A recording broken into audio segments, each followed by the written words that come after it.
Hey everyone, and welcome back to Season 2 of our D&D show, Collective Voyage. We did, for Season 1, a short, relatively short adventure in the land of Ixalan. X marks the spot. It was an official Wizards of the Coast module that we went through from start to finish, and that was a lot of fun. And now we are doing something even more ambitious. We are going to do a much longer adventure, and we're going to be doing it in the world of Innistrad. This is going to be taking place from levels 1 to 5, but I'm kind of ahead of myself. Right now, I need to explain to you, for people who haven't watched the previous season, what is going on. This is not going to be a Magic the Gathering content game. We're not going to be playing the card game itself, but we are going to be delving into the lore behind Magic the Gathering. We're going to be exploring the setting behind all our beloved card sets. And we're going to be doing right now, exploring the land of Innistrad. This is the Gothic horror plane. And what Dungeons & Dragons is essentially a collaborative storytelling game. There are two main roles in the storytelling game. The first role are the characters, the player characters, and they are the protagonists of this adventure, of this story. And while the world itself doesn't revolve around these characters, the storyline definitely does. The characters are the main focus of this adventure, and their actions are going to resonate throughout the adventure as well. And then, so the players, our players, us four, Jeremy, Richard, Jennifer, and Tom. I will do proper introductions soon, but hello. They will be playing the characters, the protagonists of the storyline. And I am going to be the dungeon master or the game master, DM or GM of this adventure. And I'm going to basically be setting up the world and setting up the environment, telling the protagonists what they see and who they interact with. And also I will be telling them or arbitrating whether or not their actions succeed or fail, what the results are of them. So that's basically what Dungeons & Dragons is as a simple explanation storyline, collaborative storyline. That's all you really need to know. And then once you actually see us play the game, I think everything else will kind of fall into place. So, Innistrad. The adventure we're going to be doing is called Army of the Damned. It's something I cooked up. It is an adventure in the world of Innistrad. We've had two sets in Magic the Gathering for Innistrad. We had the original Innistrad block like 5 or so years ago at this point. And we've also had Shadows over it. What? It had to be more than it's like that. 7. 7? Oh my goodness. It was before I started playing, and I've been playing for like 4 years. Yikes. Well, now I feel old. But yes, there were two sets, one like 7 or so years ago, and one far more recently, like I want to say last month. Also not correct. Yeah, not correct at all. We're just give or take 5 years, right? Yeah. And this adventure is going to be taking place in the original Innistrad storyline, not the latest one, the Shadows over Innistrad storyline, the original one. And just a brief recap of what happened during that time. So Innistrad itself is the Magic the Gathering plane of Gothic horror. It's the quintessential plane of Gothic horror. It's a plane where humanity faces daily perils, something that we don't really see in most of the Magic the Gathering planes. The werewolves hunt in the forest under the light of a full moon. Vampires pick off travelers near the mountain homes. The spirits of restless dead manifest and lash out with destructive emotions. There's ghoul callers raising zombies from grave sites. There's Frankenstein-inspired stitchers who are creating these monstrous abominations, and there's demons, and there's devils, and it's not a good time to be a human on this plane. Let's just put it lightly. It's not a great place to live.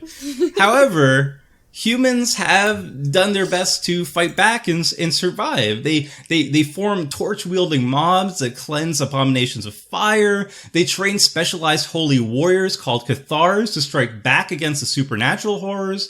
They do their best. But the strongest weapon in their arsenal for many, many years now has been Archangel Avacyn, an angel so mighty that she holds back the darkness of Innistrad. Her presence is so powerful that faith in her actually yields tangible magical power, holy power, and prayers to her can chase away fiends. Silver weapons blessed by her priests can slay great horrors, and runes marked with her symbols can protect entire villages. And there's even a church, the Church of Avacyn, that was founded wielding the power of faith in her to protect humanity. And so Archangel Avacyn, in a very literal sense and a symbolic sense, has been the guardian of humanity in Innistrad. Now, here's the bad thing.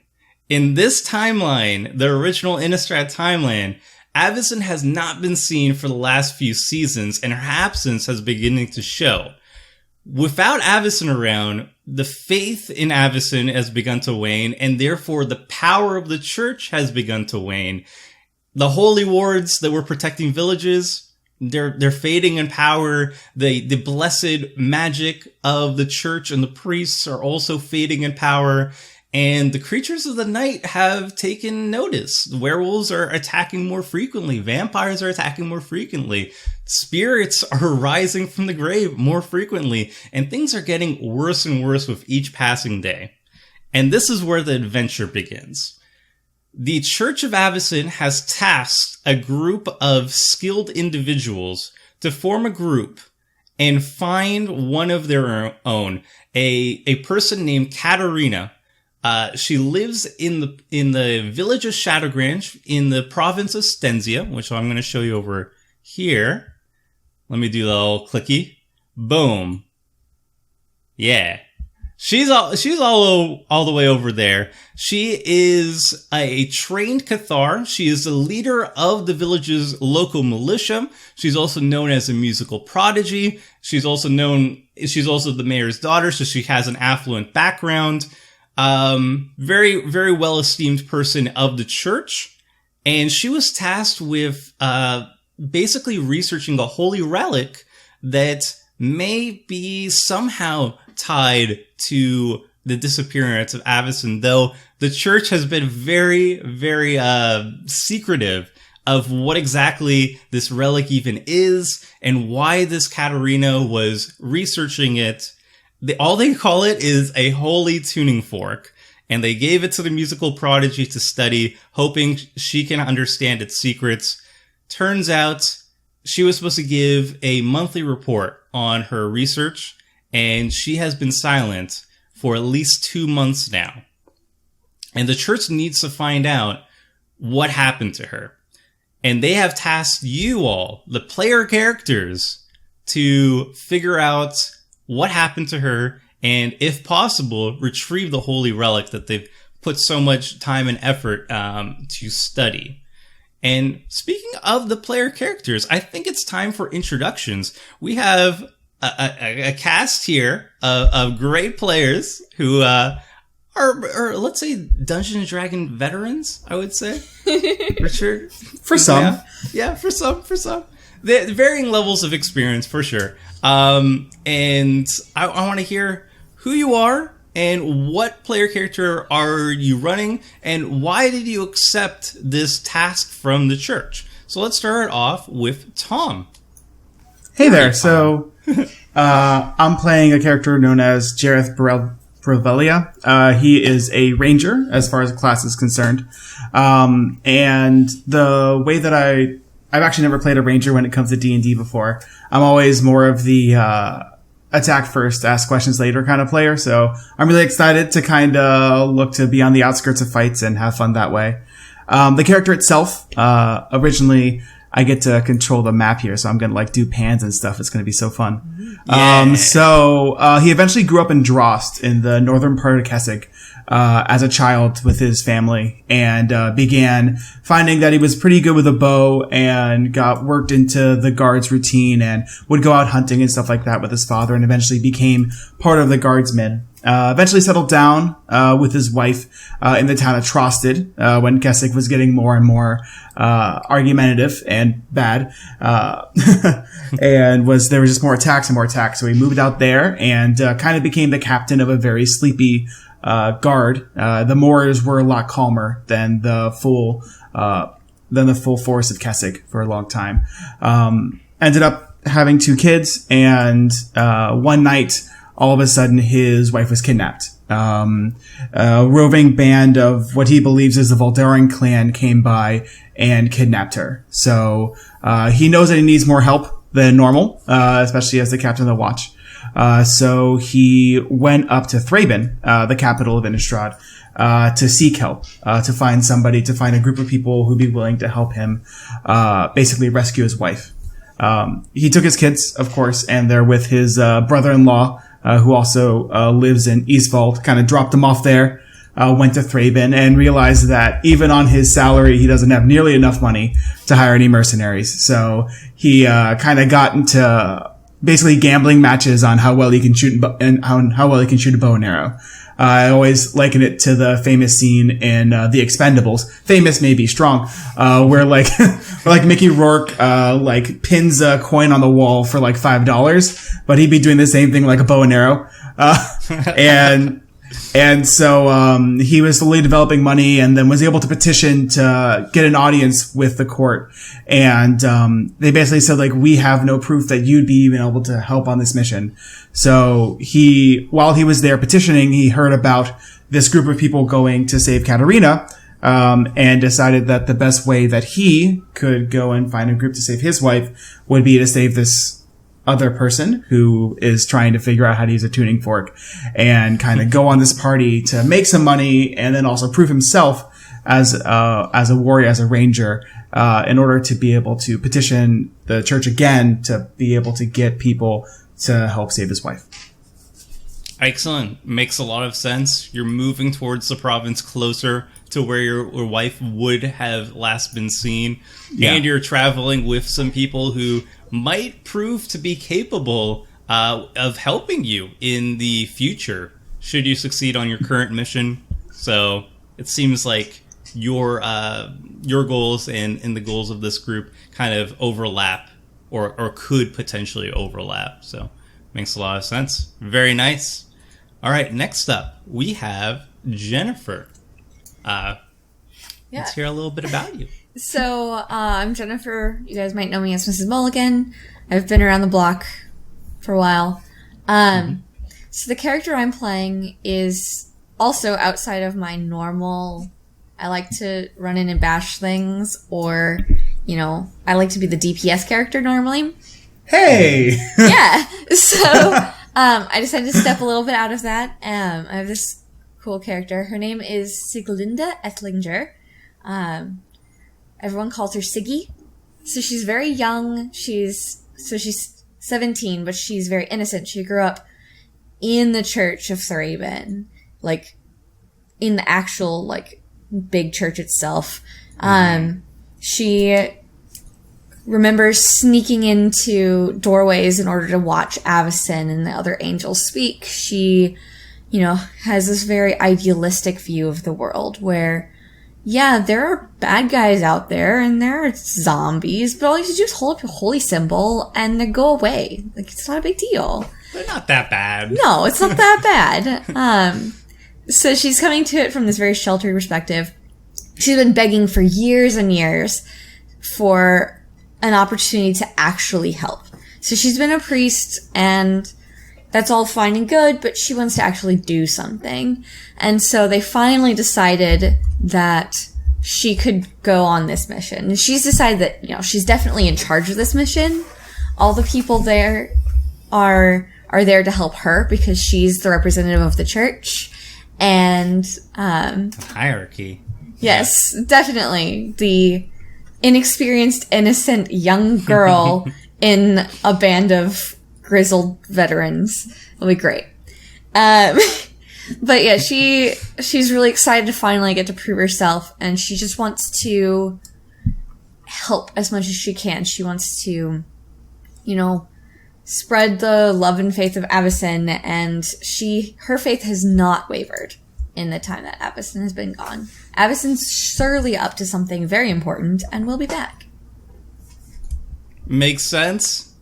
Thraben, the seat of the church, is by far the most secure and safest place humanity could possibly reside in. It sounds like... oh my goodness, how do I say the name again? Siggy. Or Siglinda. Siglinda, sorry. But she goes by Siggy. Siggy? It's like her kid name was Siggy. Alright, that works for me. So Siggy has led a sheltered life. It also makes sense that she would at least feel that she is leading this group of people, considering she is the highest up in terms of the church itself hierarchy, and the church is the de facto leading faction of basically all of humanity, all of Innistrad. They are the source of protection for the world here. So it's going to be an interesting culture shock to move away from the seat of the church to possibly the most dangerous place in all of Innistrad. So, I don't think I said, so I'm playing a cleric. If you wanted to know, that's where I'm coming from. Cleric. Very nice. Going to be helpful against the undead for sure. Mm-hmm. All right. Next up, we have Richard. I also see that your tag over here is MTGGoldfish, or at least I see that part. We're probably not going to show that little That's part. a great segue. So where exactly do we find you? So I run the technical side of MTGGoldfish.com, the channel you are watching. And you may know me from Commander Clash, the podcast, Turk 2 Coins from Season 1. I'm here now as Avalvius Law, a paladin. And Avalvius Law was orphaned as a child. He was found as a young infant by the church. And they named him Avalvius Law with the intent of him becoming a man of the church and enforcing the law. So he has been a military man his entire life, born and raised under the guidance of Avacyn and the church. And as a child or as a teenager, he was a hotshot inquisitor, which meant he was out at night slaying vampires and werewolves. And he eventually worked his way up into the Riders of Gavony, which is one of the most prestigious posts in the military. They're kind of sent all around Innistrad cleaning up stuff.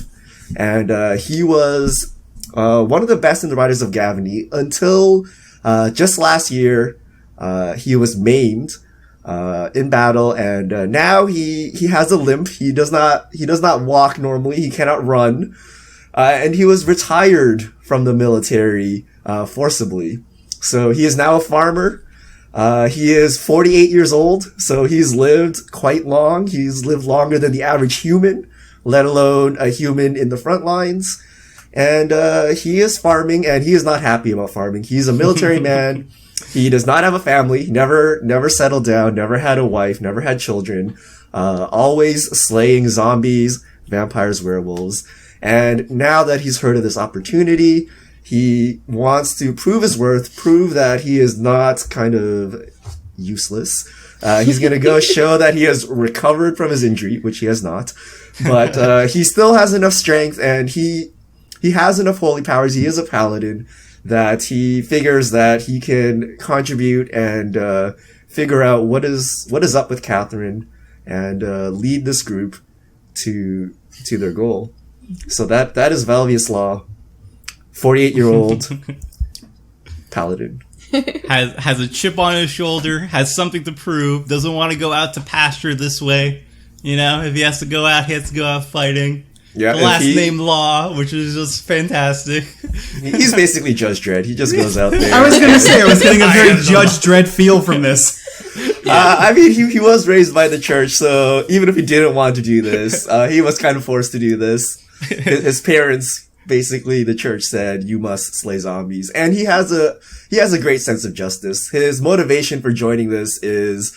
beyond just proving his worth, is to slay all evil. He's a very simple man. If there's evil, it must be removed, and good thing Innistrad is full of nothing but evil since the angels have disappeared.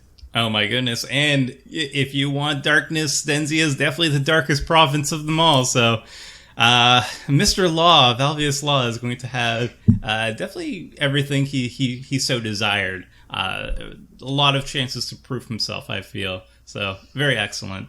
I can just imagine Mr. Law's only facial expression is just like a scowl or something like that. He has seen stuff in his days. He has seen stuff. I'm sure. All right, awesome. And then last but not least, we have a special guest for the season. Someone you would not have seen on MTG Goldfish ever before. And I'm really excited to have him here with us. Jeremy Knoll, thank you so much for joining us. How are you? Please let us know where we can find you. I know most of the viewers will know where to find you, but for just a refresher, who are you? Sure. So I'm Jeremy Knoll. You may know me from StarCityGames.com's Commander Versus series, which has been going on for quite a few years now. And I also do all the voiceover work for all of our commercials, and I head up our video production department and help with our marketing and such. So that's where you may know me from. I also stream occasionally, mainly budget Commander versions on Twitch. And I am playing a character called Tristan Nadar. And Tristan was pretty much a fairly normal person growing up in Havengoul, which is in Nephalia. And his dad was a sailor. His mother helped to make a little bit of money at a wash house. And he has a little sister that also kind of helped out, that the mother watched over and stuff. When Tristan was in his teenage years, he started working on the ship with his dad and picked up a lot of knowledge on navigation, on knots, on how to read the seas and the skies for the approaching spirit mist and such.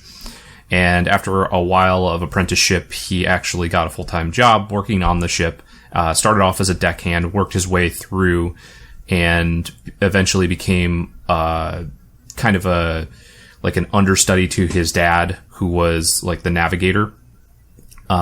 When he was late in his teenage years, his father was arrested by the church for heresy, and no one knows what exactly the reason was, and he was thrown into a church prison. And so Tristan stopped sailing at that time to try and figure out what was going on. After a while, his father actually ended up dying in the prison, and so Tristan has been working for the last few years to try and get as much information as he can. He doesn't necessarily trust the church because of the fact that they would not tell him why his father was taken in the first place, but he has made a name for himself on kind of both sides of the law. He works in a gray area where he helps to facilitate some things that maybe the church would look down on, but also things that the church knows that would help them. And then he does some other activities that the church doesn't need to know about. So he's very good at facilitating. He's very good at, he's very much a people person and can help get people in touch with other people or things, like if they need weapons or relics or something like that. He usually knows the person to go to find that. So he has used his contacts within the church, knowing that there is this artifact that is being used, and he's kind of curious about that, but it also will help him in a way to hopefully get a little bit closer to the church, have them trust him a little bit more. So hopefully he can eventually get to the point where he can find more information about what happened.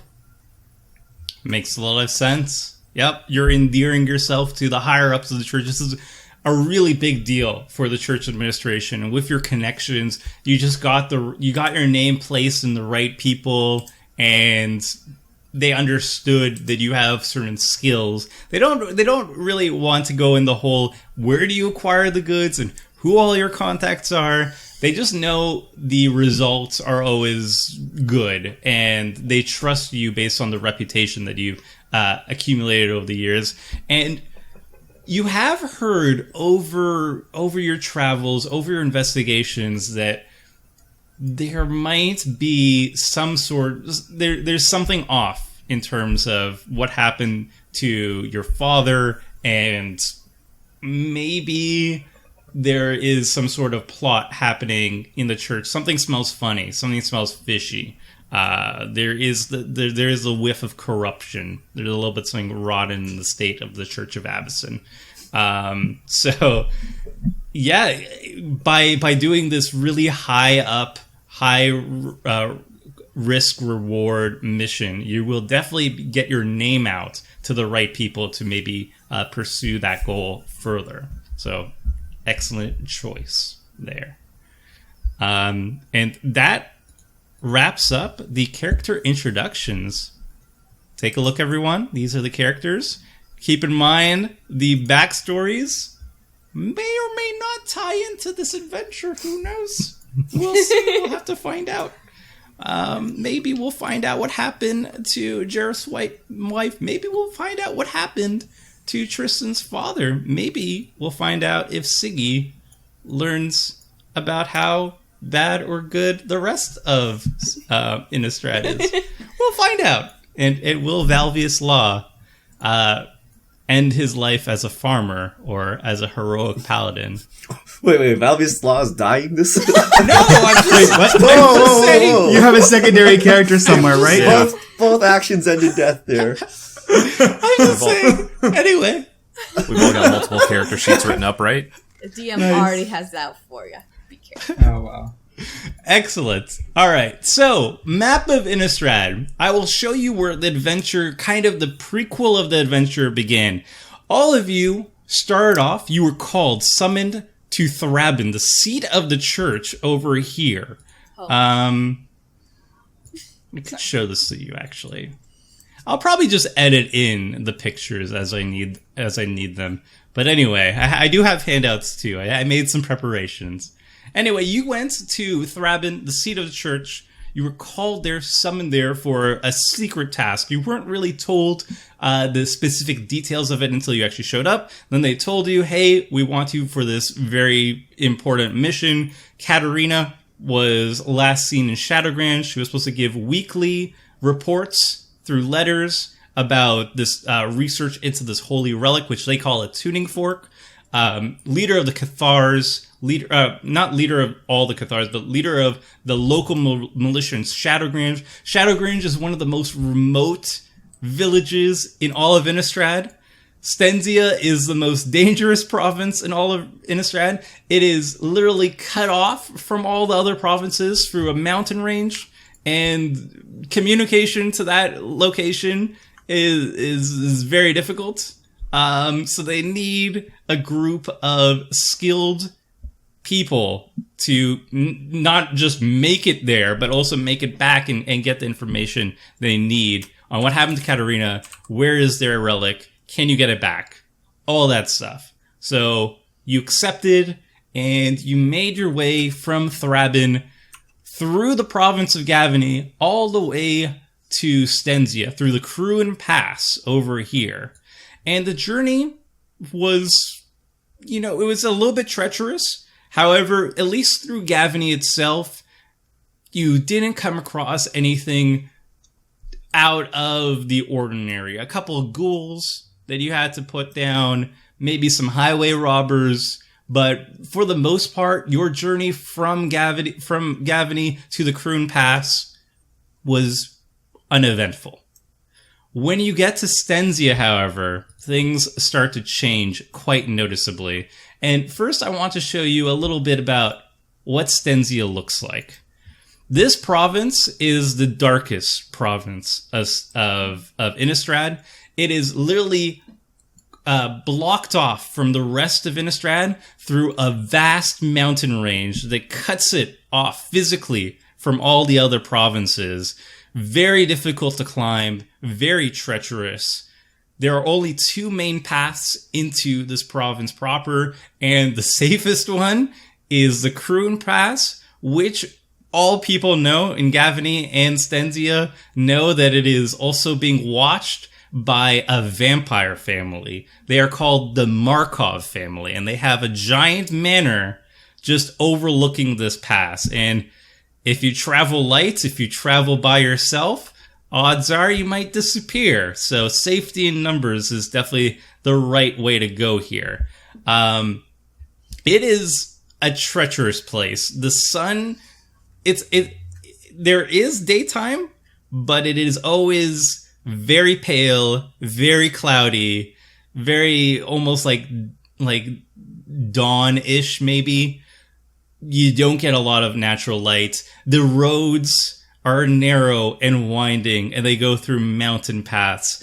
There is always an ominous fog feeling here. It feels like the place is almost withered, it doesn't have much life to it. The trees are petrified, and the people are stoic and not too happy with the church because, to be fair, the church's power is the weakest here.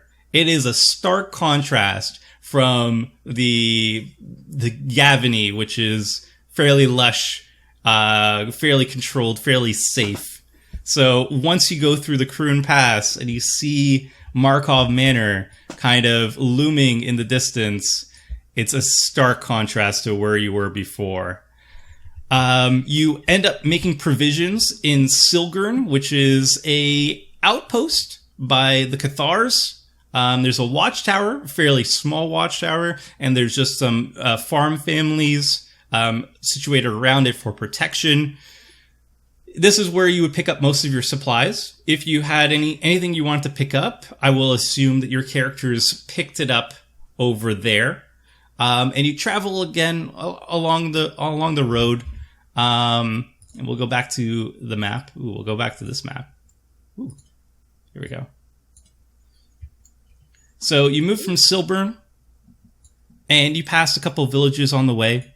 It takes a couple days to travel, but again, not too eventful. You came across maybe a cloud of skeletal bats that you had to put down, maybe the wandering ghost, but by itself and confused, and you had to put it down. You had to bring it to the blessed sleep.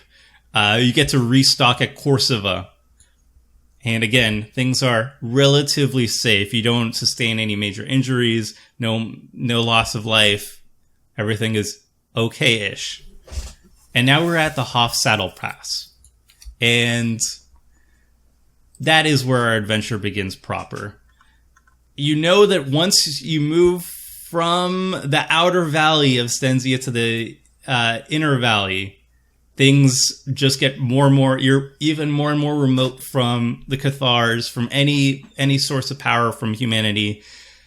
The people here are kind of on their own. And it's bleak and it's lonely. You don't see a lot of people on the pass. And how are you traveling? How do you intend to get to Shadowgrange? You have somebody leading. You have the map. I'll assume your characters have this map. You're at the Hofsaddle Pass right now, and just keep going west, and you'll hit Shadowgrange eventually, it seems.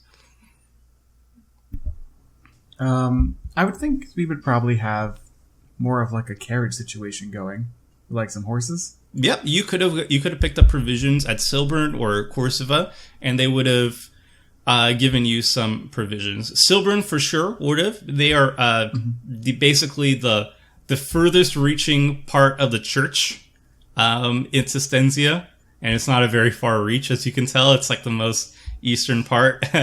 Corsiva, you probably have a little bit less of a welcome because they're kind of upset that the church has not been protecting them that much, but they'd still be amicable. I mean, if you pay them, they will give you what provisions you want, but you won't have as warm of a welcome. If you want to pick up horses, carriage, I will assume that you pick that up at Silburn. So you just want a carriage and horses. Yeah, as someone who grew up with animals, the character at least, and me, I guess. Sorry, I would probably be sitting driving in this situation. Okay. I also have sort of like a lookout-ish. Okay, makes sense. So bleak. I imagine I am riding in the carriage if I can get away. Just like closing the window. Just inside it looks nice. Yeah, I'm disguised. I think we're disguised. I don't think we want to broadcast we're from the church. People aren't too happy with the church in this area, so we are just nameless wanderers until we need to actually reveal that we're from the church. Okay. Yeah. Valvius I'm gonna be Law and It's his... challenging, but I'm trying to blend in with my fellow travelers and not scream about Allison all Maybe the time. traveling merchants? Traveling merchant? Yeah, something like that. I'm Okay. going to be up in the, I guess, passenger's seat next to Sitting down next to Jareth? Jareth. Yeah. Cool. All right. All right. Do you... I look the least churchy. Yeah, you and I probably look the least churchy of the whole group. Okay. That's a Then- good marching order. I like it. I'm guessing that Siggy has named the horses. Absolutely. They're named after colors. Oh, good. Okay. So we have Scarlet. How many horses do we end up with? 2. 2? they we have don't Scarlet have that and many to Sapphire. give away. Scarlet and Sapphire. I did not choose these names. Valvius rolls his eyes because when the werewolves come, the first thing to go are the horses. And you would know that is actually the case. Generally speaking, the horses don't do too well when attacked by the fiends of the night. So that is the downside. However, it is the fastest way to reach your destination, which is Shadowgrange. Yeah. So yeah, I take a bite of some. Oh yeah, cool. Maybe it can look like this. It could kind of look like that. Maybe less red. I don't know. But yeah, you can see that like taking a very large caravan or something is impossible in Stensia. But a carriage, sure, it's a little bit treacherous. There's no like wide roads for you to go through. Actually, Kruin Pass is probably like the widest, or the Hofstadel Pass is probably the widest road you'd come across. Going in your travels, but yeah, a carriage will get through pretty fine. And So just take a bite of some leathered meat over this time from Corsiva and turn to Tristan and grumbly remark at the fact that there is still no sun, even though we've been awake for the last 3 hours. That is odd. I mean, there, it's there. It's kind of like it's very pale. It shines less than definitely in Gavany. There's something off about this province. I'm gonna be like the typical American of oh, it's so hot here. You think it's hot here? You think that the sun doesn't come out here? Let me tell you about the fogs of Nephalia, where no sun ever comes through. That sounds awful. We did pass the Ashmouth a bit ago, so I guess this makes a little bit of sense. Have you ever been attacked by a ghost shark before? No. Sharks. No, Ghost you sharks. can't even complain. Geist sharks. Actually, in Innistrad, the ghosts are called Geists because Ooh. Innistrad is Flavor. very much like Germanic themed. So just random words will be changed into Germanish words. So you got Geist instead of ghost. But yes.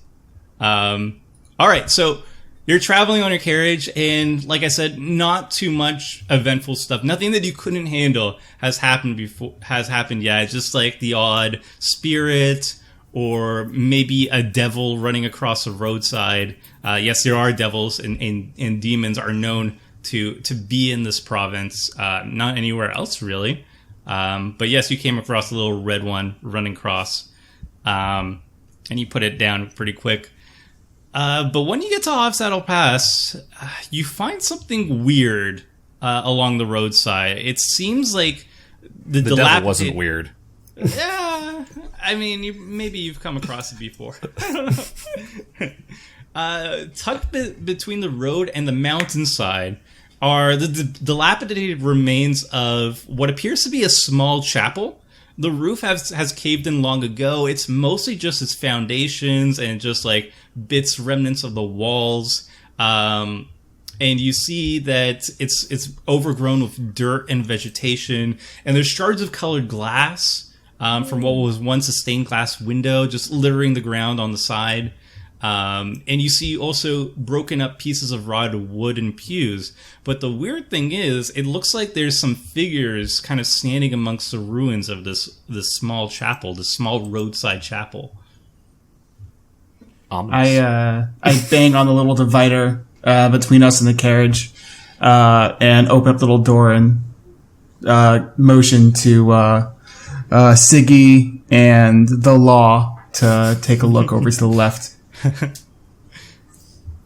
All right. So stop the carriage. Okay. I want to bless this old carriage. Whoa there. All right, so you've stopped on the road, and just like there's a small path, like a worn path, leading down from the road to the mountainside, maybe like a minute away, and you see a small chapel. It's like rather close. Okay.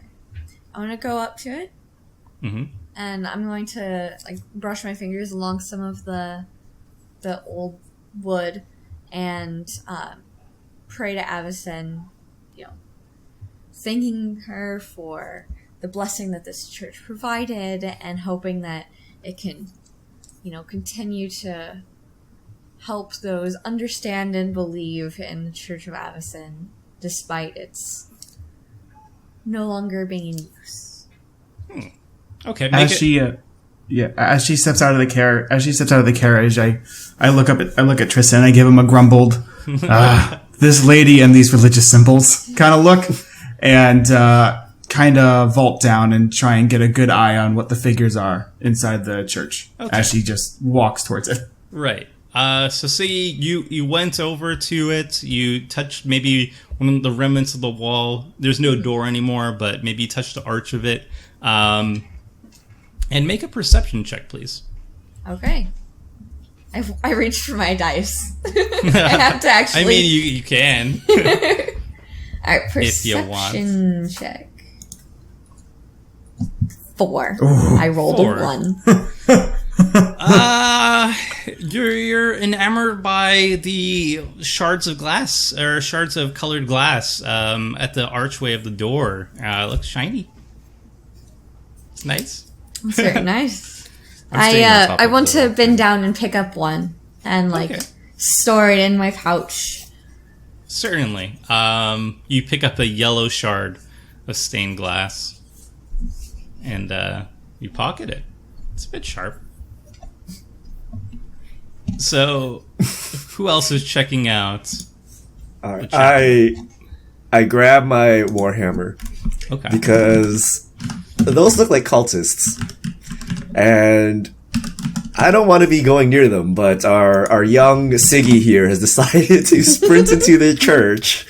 I didn't sprint. There's going to be trouble.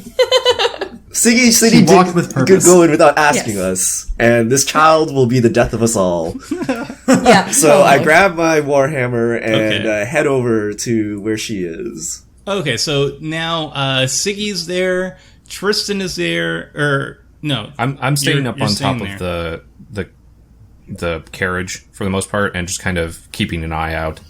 Okay. So I don't want somebody to like this may be a trap.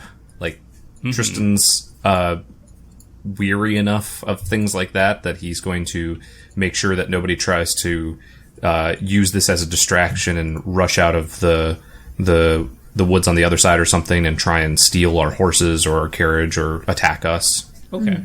So you're staying alert for the surroundings. So Yeah. I'm going to assume that you're actively looking for danger coming somewhere around the roadside, somewhere along the mountainside. Correct. Okay. For Valvius and Jarrett, however, you both move towards the chapel foundation. Both of you make a perception check. You see Siggy's just like picking up shards of glass. 16. 16 and 13.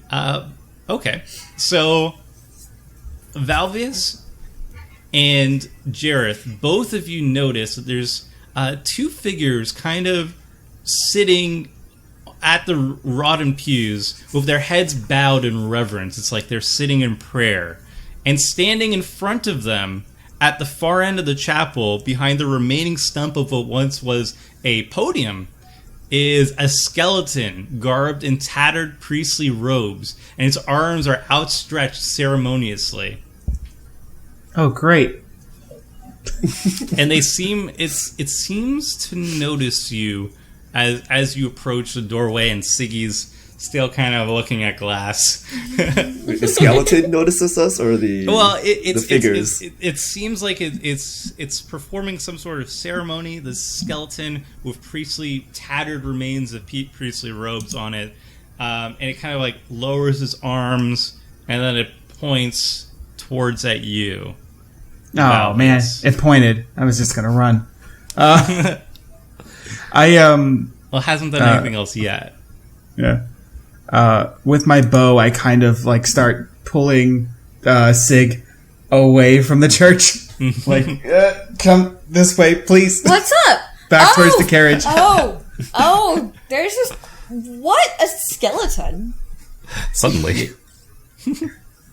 All right. So as you're pulling Siggy away from the chapel, the remnants of the chapel archway door foundation, the two figures that were sitting in bowed heads in reverence at the pews, they kind of stand up, and you notice that both of them are also these skeletons. They're wearing these rotted leathers that used to be like Cathar leathers, it seems like.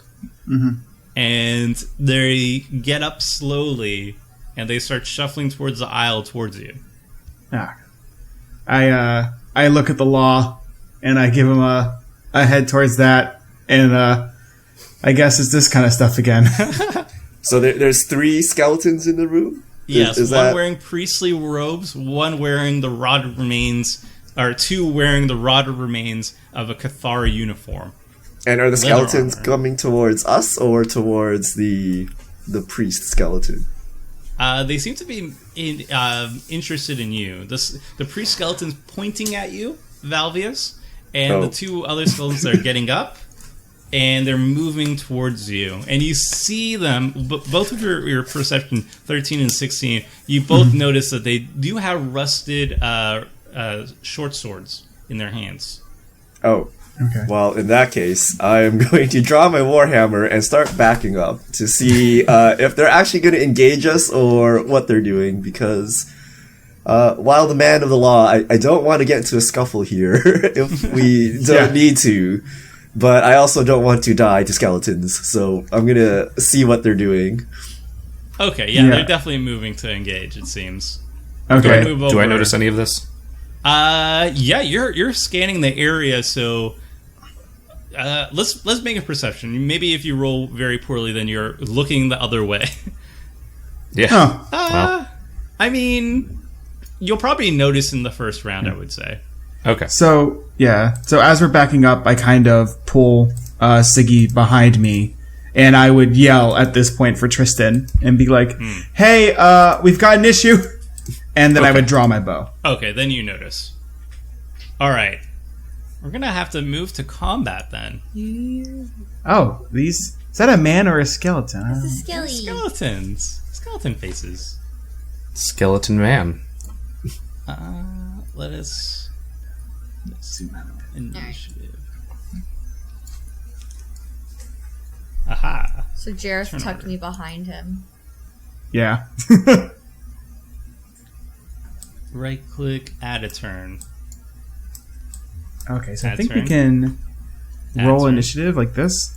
Yes. I think I need to add you to the turn order first.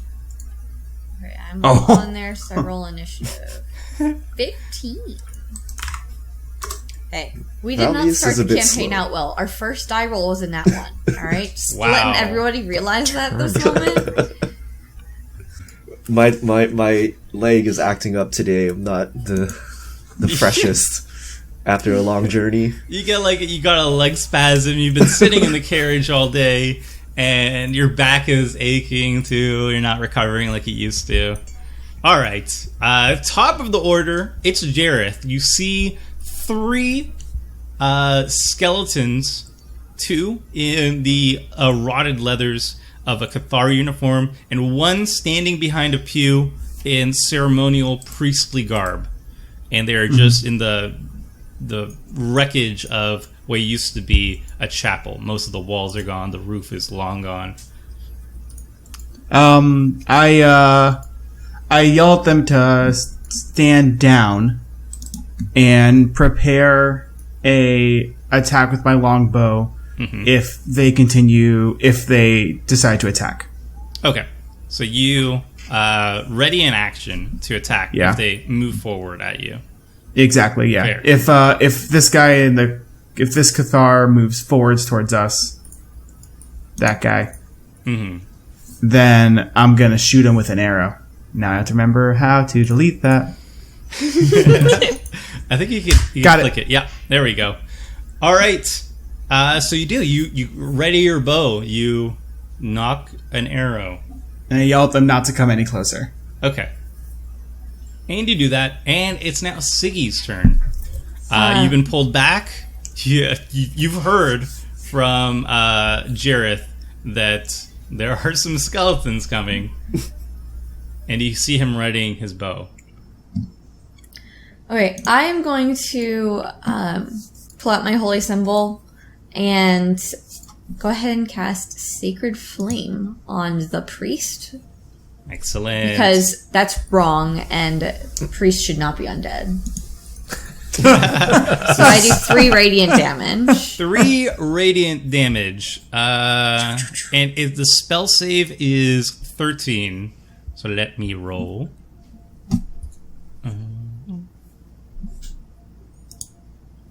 And a beam of radiant light shines down on this creature. Holy flames erupt on its priestly garb, and it takes the damage. Doesn't seem to move out in time. So you have severely singed it. Its robes are now smoldering with holy flame. Yes. It is now Tristan's turn. All right.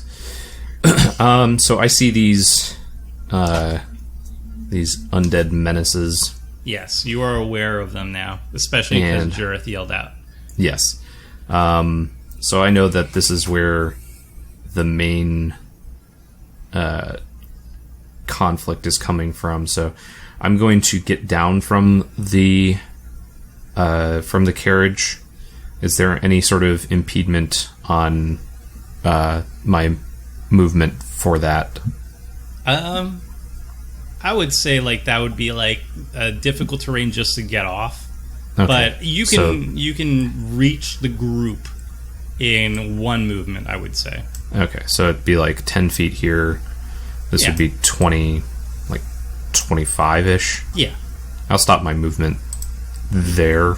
Yeah, the chapel was just off the road, and you were stopped right in front of it. Yeah. So I'll stop next to Jareth and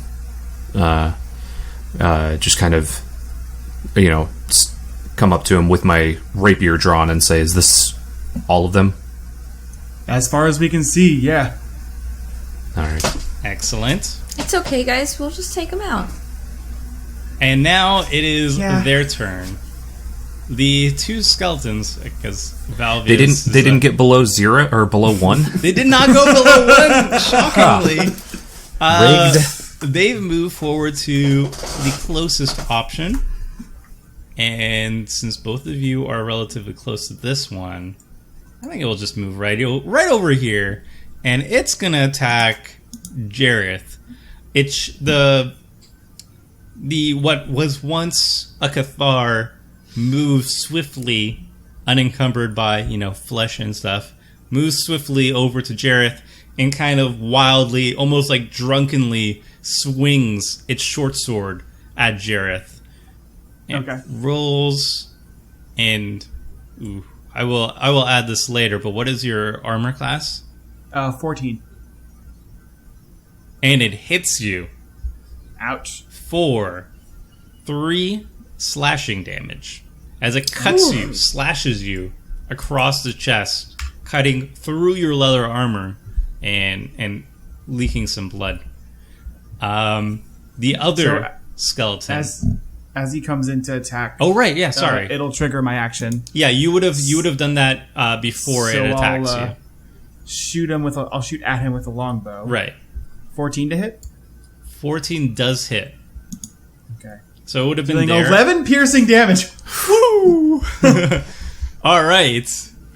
And you fire an arrow perfectly at it, and you knock off like it's part of its rib, one of its arm, not its swinging arm, but its other arm. That one's still coming in. It is basically just like a spine, a head, and one arm and two legs.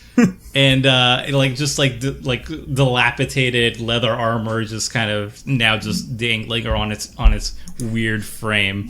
But it was a powerful shot with your bow, and it seems like it's barely hanging on, but it also does slash you. Yeah. Okay, then it is the next skeleton. It moves over to Valvius. It swings, but Valvius kind of lamely limps out of the way. deftly limps out of the way. However you want. How does Valvius dodge this blow? Valvius makes a subtle movement, twisting his torso to dodge. The skeleton swings wildly, tries to land its short sword into Valvius's head, and he just moves swiftly to the side. Just one little step is all it takes. Mm-hmm. Perfect. The priest also just starts to... You hear almost like a raspy voice come out of its mouth.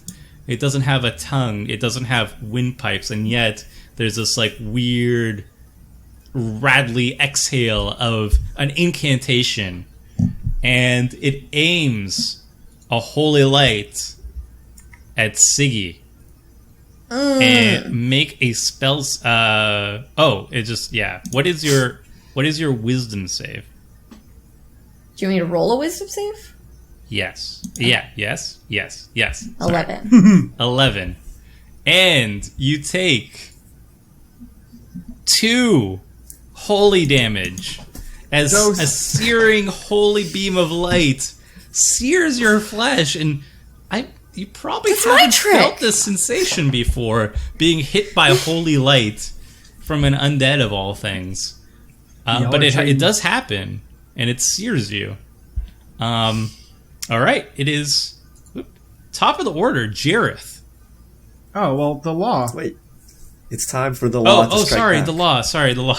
Yeah. I forgot. I thought -1 meant you just don't have a turn. don't have turns anymore. Yeah. No, it's really acting up, that leg of yours. Go ahead. So I am going to turn to the skeleton that attacks Jareth. Mm-hmm. I was quite impressed that Jareth hit basically a bunch of bones with an arrow. And I will ready my Warhammer and strike at that skeleton. Go for it. 14. That's a hit. Alright, rolling damage. Oh! So, good thing that Warhammers are good against undead, and especially skeletons. So I smash it in the face with my Warhammer. Valvius would definitely know this. You have been trained as a Cathar. You are basically a warrior who is specialized in fighting undead. So yes, that is the correct weapon of choice against the skeleton. And with a mighty swing of your Warhammer, you just send all the bones inside its Cathar uniform just flying in all directions, the clattering of bones, and just the remnants, the dusty bone remnants remaining, just collapses to the ground. The head flies this way, the last arm flies the other way, and just the rest just collapses. It is down. All right, now it is Jareth's turn. So I look at Tristan, and I look at Siggy, and I give him like a nod, like you got this, and then I move over here to take a shot at the priest. All right.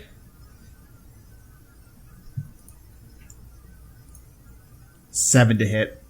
A 7 does not hit. I The think so. priest makes just the most subtlest of sidesteps. A subtle sidestep. It whizzes by its head. And it is a miss. The arrow flies wide. It is now Siggy's turn. All right. I am going to step over to here. Okay. Oh, select move. Okay. And I'm going to swing my mace at this skeleton. Okay. A fine choice. Oh my goodness! Well, Another that's Not a one. fine choice. Was that your roll? Oh. Yeah. Yep. Ugh. I rolled a 1, so All right. I definitely didn't hit.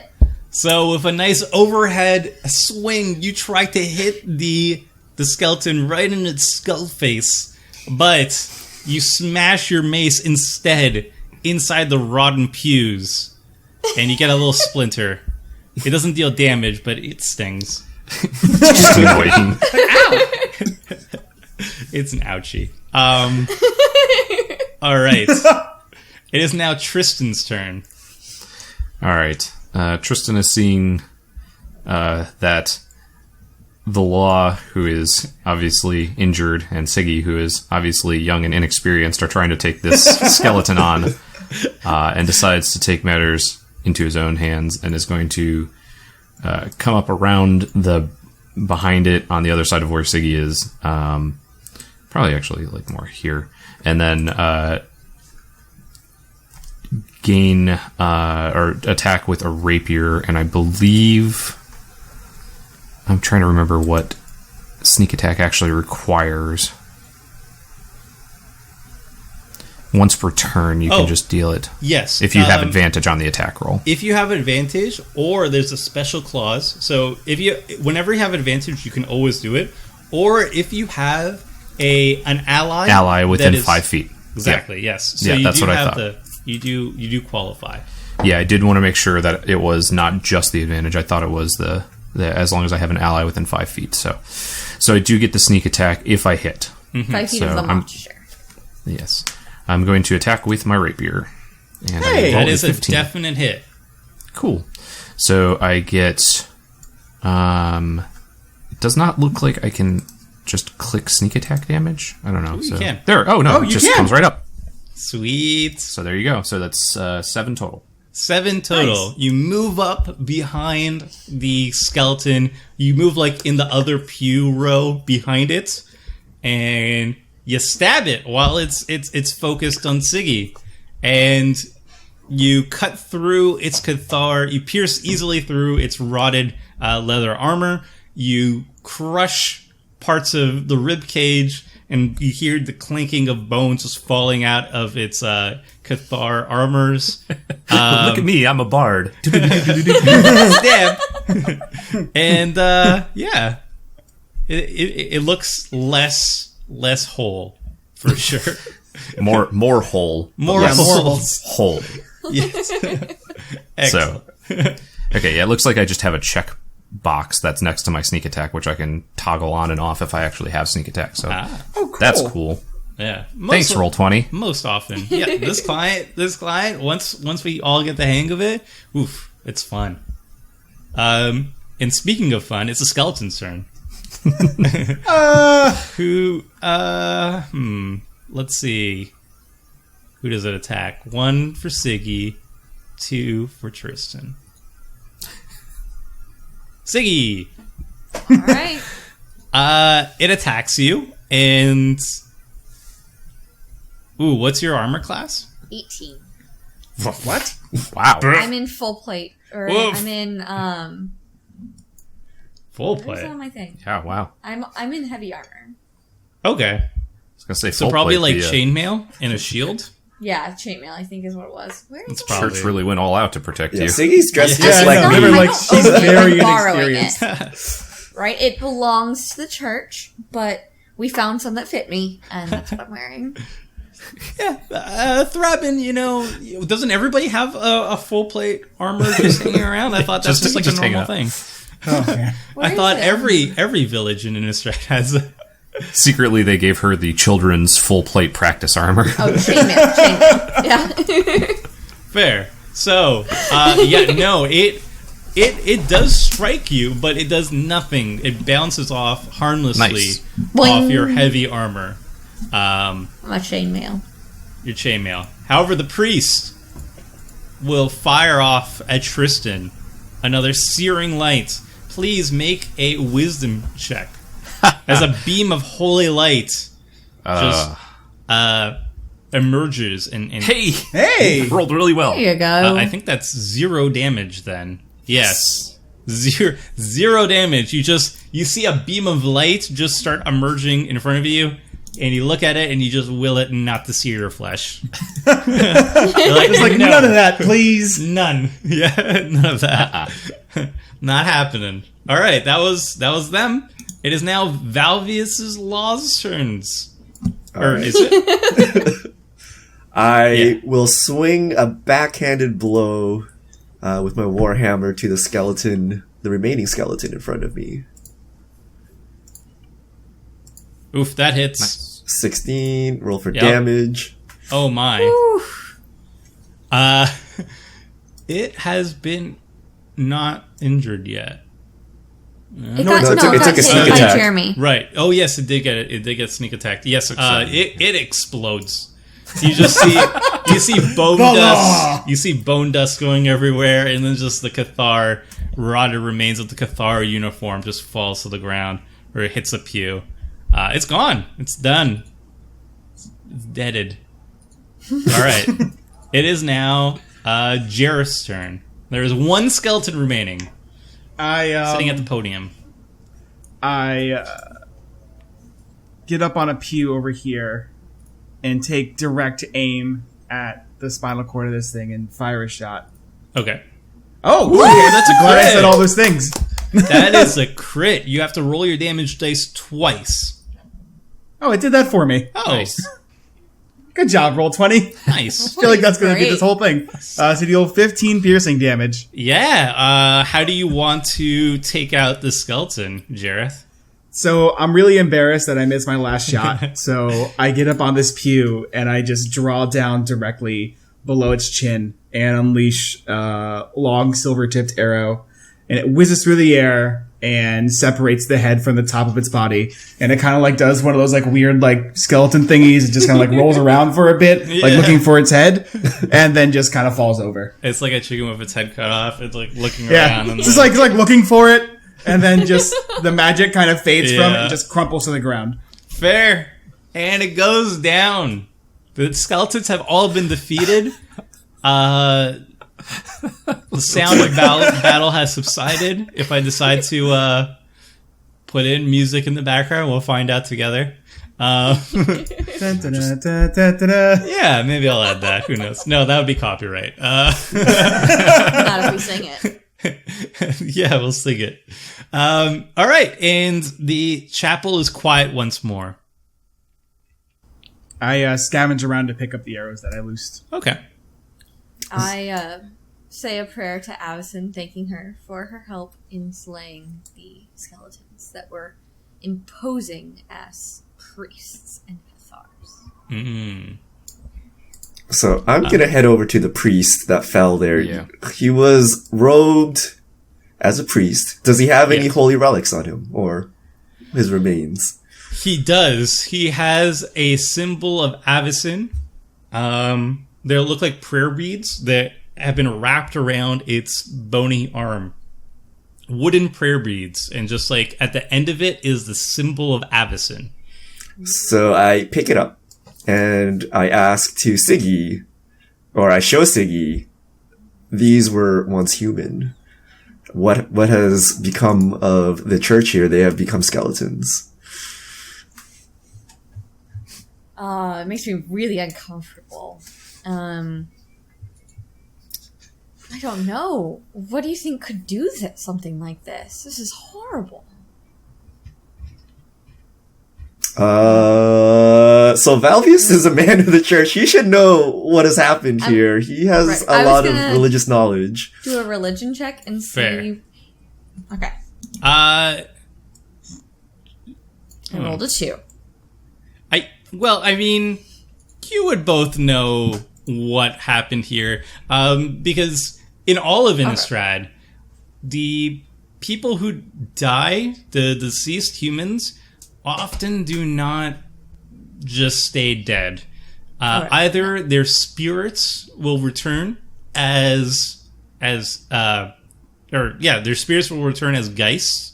Various kinds of geists. Some of them are angry geists if they were killed violently. Maybe they take vengeance on just the general area. Some of them are benevolent geists, but they're definitely spirits that return.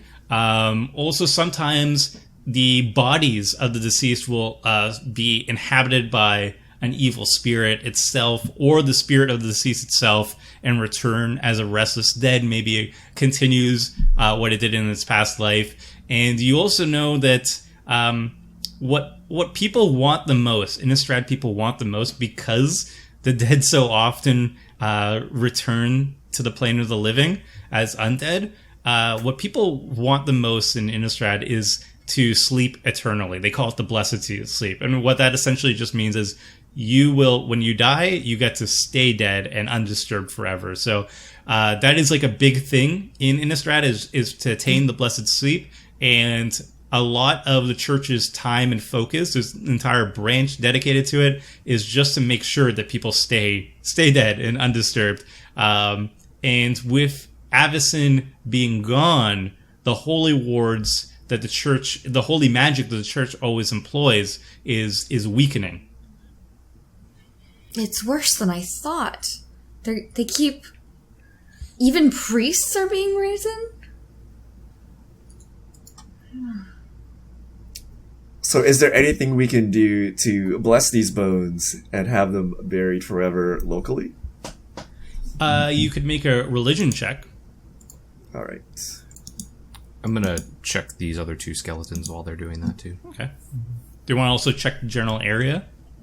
Yeah, I was going to do that as soon as I checked these two bodies. I was going to look around and see if there was anything that might give us a indication of what caused them to die the first time. Mm. I'm fairly certain I know what caused them to die the second time. That's us. That's us. Okay.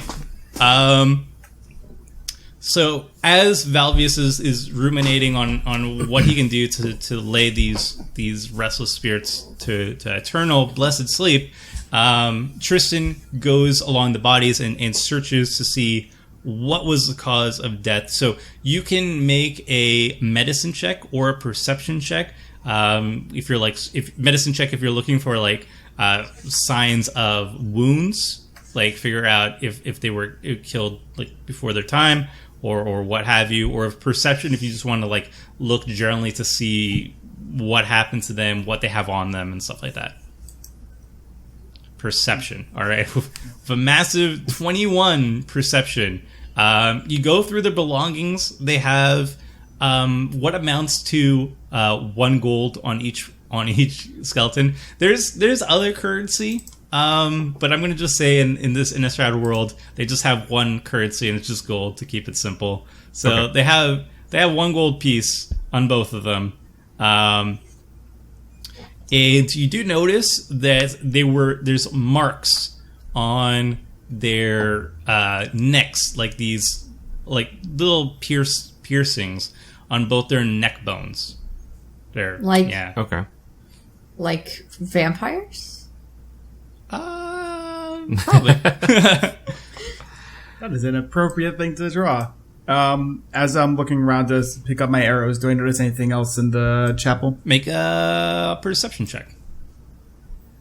I'm going to go up here and check Nope. this other one for the same thing, too. Okay. So did I do a perception since I know what I'm looking for? Yeah, you could have advantage. Yeah. Oh, that's more than enough, actually. With a search of the ruins, and you're not pressed for time or anything, you're not in a rush, you find that tucked in a alcove behind the podium is a collective bowl. It's a silver tithe collecting bowl that's just buried in a little bit of rubble beside the altar. And it contains what amounts to 5 gold pieces. Ooh. And the container itself is rather ornate. It's silver, but it's encrusted with some jewels Oh. Okay. I kind of just start heading back to the cart to check on Scarlet and Sapphire. Okay. When you head back, you notice that the Scarlet and Sapphire are doing fine. It seems Good. like they haven't been spooked much, and they're just kind of chewing on nothing, I guess. Maybe they're chewing on something. They have like little feed bags. They have their feed bags. Yeah. All right. I grab something from their packs and feed it to both. Okay. Well, I Give was them a pat. going to make a morbid joke if Jareth was still here, but it seems inappropriate to the two people involved with the church. the two holy people. The people that are trying to like save the bones. Yeah. Yeah, with Valvius's knowledge, he knows simple incantations, practical incantations in his line of work, to kind of lay the spirits to rest. Mm-hmm. All it does is you take just one piece of silver, you place it on the body, you bury it, you basically make a simple prayer to Avacyn, and it's impossible to know if they're going to stay in the ground forever, but if you do the ceremony correctly, hopefully it will. If you pray hard enough. If you do everything right. All right, so I will lay to rest these bones, and I'm gonna head over. I hope. Wait, did Tristan take the bowl with the coins, or is it still here? Maybe. What bowl? Did I see him take the bowl? You can make a perception check. I don't think you were actively looking at him, so we'll find out. No. What bowl? What bowl? All right, I will head back to the cart after burying the skeletons. Okay, so both you and Siggy take. Well, it's gonna take to bury them.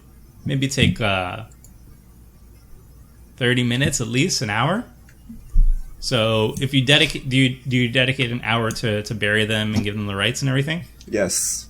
Yeah. Okay. Because they are members of the church. Make a religion check with advantage. Because both of you know the rites. You know what you're doing. You've probably done this a couple times before. Yep. All right. With both of you working together, you bury the bodies. You place a silver piece on them. You say the prayers, the right prayers to Avacyn, and you feel like the area around you just feels a little bit calmer. And the clouds kind of part a little bit more. You see the pale sun emerge a little bit. And you feel both kind of like a small sense of accomplishment. Both of you get inspiration. Ooh. Nice. And what inspiration is, you can be awarded inspiration for just like roleplay or whatever I feel like, essentially. And at any point in time, you can cash in your one inspiration at a time to either give yourself advantage on any roll. You can also choose to roll first and then see the result and give yourself inspiration to roll again. Or you can give your inspiration to somebody else to do the same thing. While they're burying the bodies, I'll just make sure the horses are well taken care of and take a short rest. Yeah, I'm going out there with Jareth to make sure nothing else happens with both of them in there, doing their holy duty. Okay, well, just like check the lines, make sure there's no issues with being able to control the horses, examine the carriage, because we're out in vampire country. I want to make sure we can go fast if we need to go fast. We're in back country? Is that what We're in back country. back country. So you're getting that here? Yeah. Excellent. Well, basically the entirety of setting these corpses, the skeletons of spirits, to rest does take the span of a short rest time. It's not a very strenuous activity. You're not rushed. You're just taking care of the horses and everything. So if you want to take a short rest and recover your hit points a little bit, you can do that as well. Or not, whatever. Yeah. Take a nap. I've seen them do this before. Yeah. This is the first time we're into skeletons. This will... And if Tristan's looking out, I can pretty easy take a short rest after that hit from the one-armed skeleton. Mm-hmm. Yeah, Siggy, you can go rest with them. I have this covered. I was not injured during combat, so I can just perform the rituals by myself. Okay, now. Okay. Okay, well, after an hour and a bit, finally the incantations are done. The rites have been performed. You all feel a little bit more rested. And you do notice, however, that you're running out of daylight time. And you also know that the nighttime in Stensia is particularly deadly. So you probably want to find somewhere safe to rest, if you so choose. I feel like this is the opposite of a safe place. If 2 Cathars and a priest got killed by vampires, Yeah. that's just my opinion on this one. agree. I think we should press on. Are we going to press further into the past? That doesn't seem particularly safe either. Depends on how far into the past we are. You're basically over like here. Okay, so It's still like 2 days travel to Shadowgrange. But how long would it take to get out of the high walled pass? Probably you could probably get there by nightfall, like the end outside of Hofsaddle by nightfall, like somewhere here. Okay. I'd say we do that, yeah. I wouldn't mind being out. Well, if we're in the past, we've got at least our backs covered. Mm-hmm. That's true. If anybody wants to make a survival check, I would love to make a survival check. Sure. Wow, that was a 4 + 5. okay, 13's adequate. Does Valvius Siggy want to? Sure. Nice. Okay. Apparently, I have a good feel for this area. Wow. All right. So, maybe not from personal experience, but Siggy definitely is aware that when traveling, one of the most important landmarks for any traveler, especially on these dangerous type of roads, are called roadside shrines. And they're like little areas that are consecrated with holy magic of Avacyn, as basically a safe haven. It's kind of like outdoorsy. People set up tents and stuff around these roadside shrines, and generally speaking, they do keep away the spirits and fiends of the night from attacking. And they're always like in certain parts, milestones of any road. You did come across 2 of them from Gavany to here. Okay. So, do I know if there's likely one nearby? Probably. You saw one before Hofsaddle Pass. It might make sense to see one afterwards. Okay. I think we should push to the sanctuary. So, do you guys continue, or? I'm okay pushing through to Yeah, I get out of think the pass, though. I know that we're close to Falconwrath Keep, and the farther away we are from them seems like a better idea. Okay. Yep, let's push forward. So you move forward for another 3 or so hours, and a night is coming by. But sure enough, as expected, as you go through Hofsaddle Path, the area around you, the road around you widens. The mountains are a little bit further away from you now. You're in the outer valley, finally. And you see just a little well-worn dirt path leading to leading between some little hilly outcropping, just a little bit outside of the road. And yeah, there's also some trees. It's like a little patch of forest. Cool. Can we bring the carriage down it? Yeah. Cool. I look to, I bang on the door between us again. I look in, I'm like, we should probably take a right down here. Yeah. I motion the horses to head down the path. Yep. Did we find the sanctuary?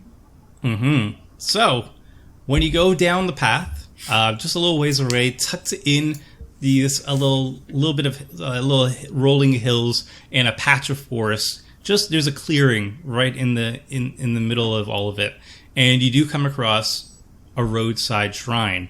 But it is also there. You find someone else there. Ooh. Oh.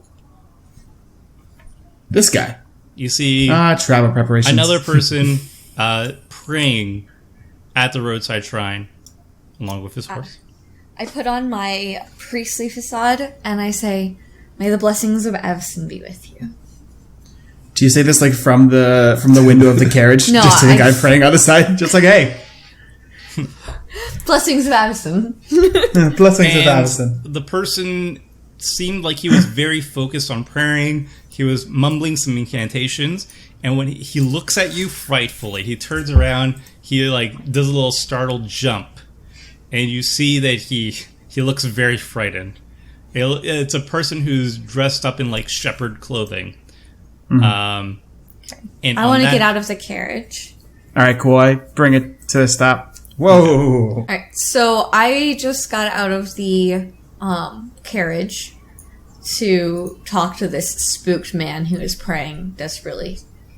And I want to go up to him and say, "Good sir, I'm here on the service of Avison. Is there anything I can do to help you?" So he looks pale, he looks sweaty, he looks ragged, and his horse also looks worse for wear. And when he turns to you, and he kind of like scrambles, he's kneeling, so he kind of like scoots further back to the roadside shrine, and he says, stay back, who are you?" Okay. I kind of come off, and I'm going to try and use a persuasion, if that's okay. Mm-hmm. To try and calm him down, be like, "What? Hello, fellow traveler. We've come a long way ourselves, and we're just here to share in the safety of Avison's glory here." And as you're saying that, ooh, what'd you roll though? All right, yeah, that's fair. It's not exceedingly charming that he has to like stop and is enraptured by you. He had a plan.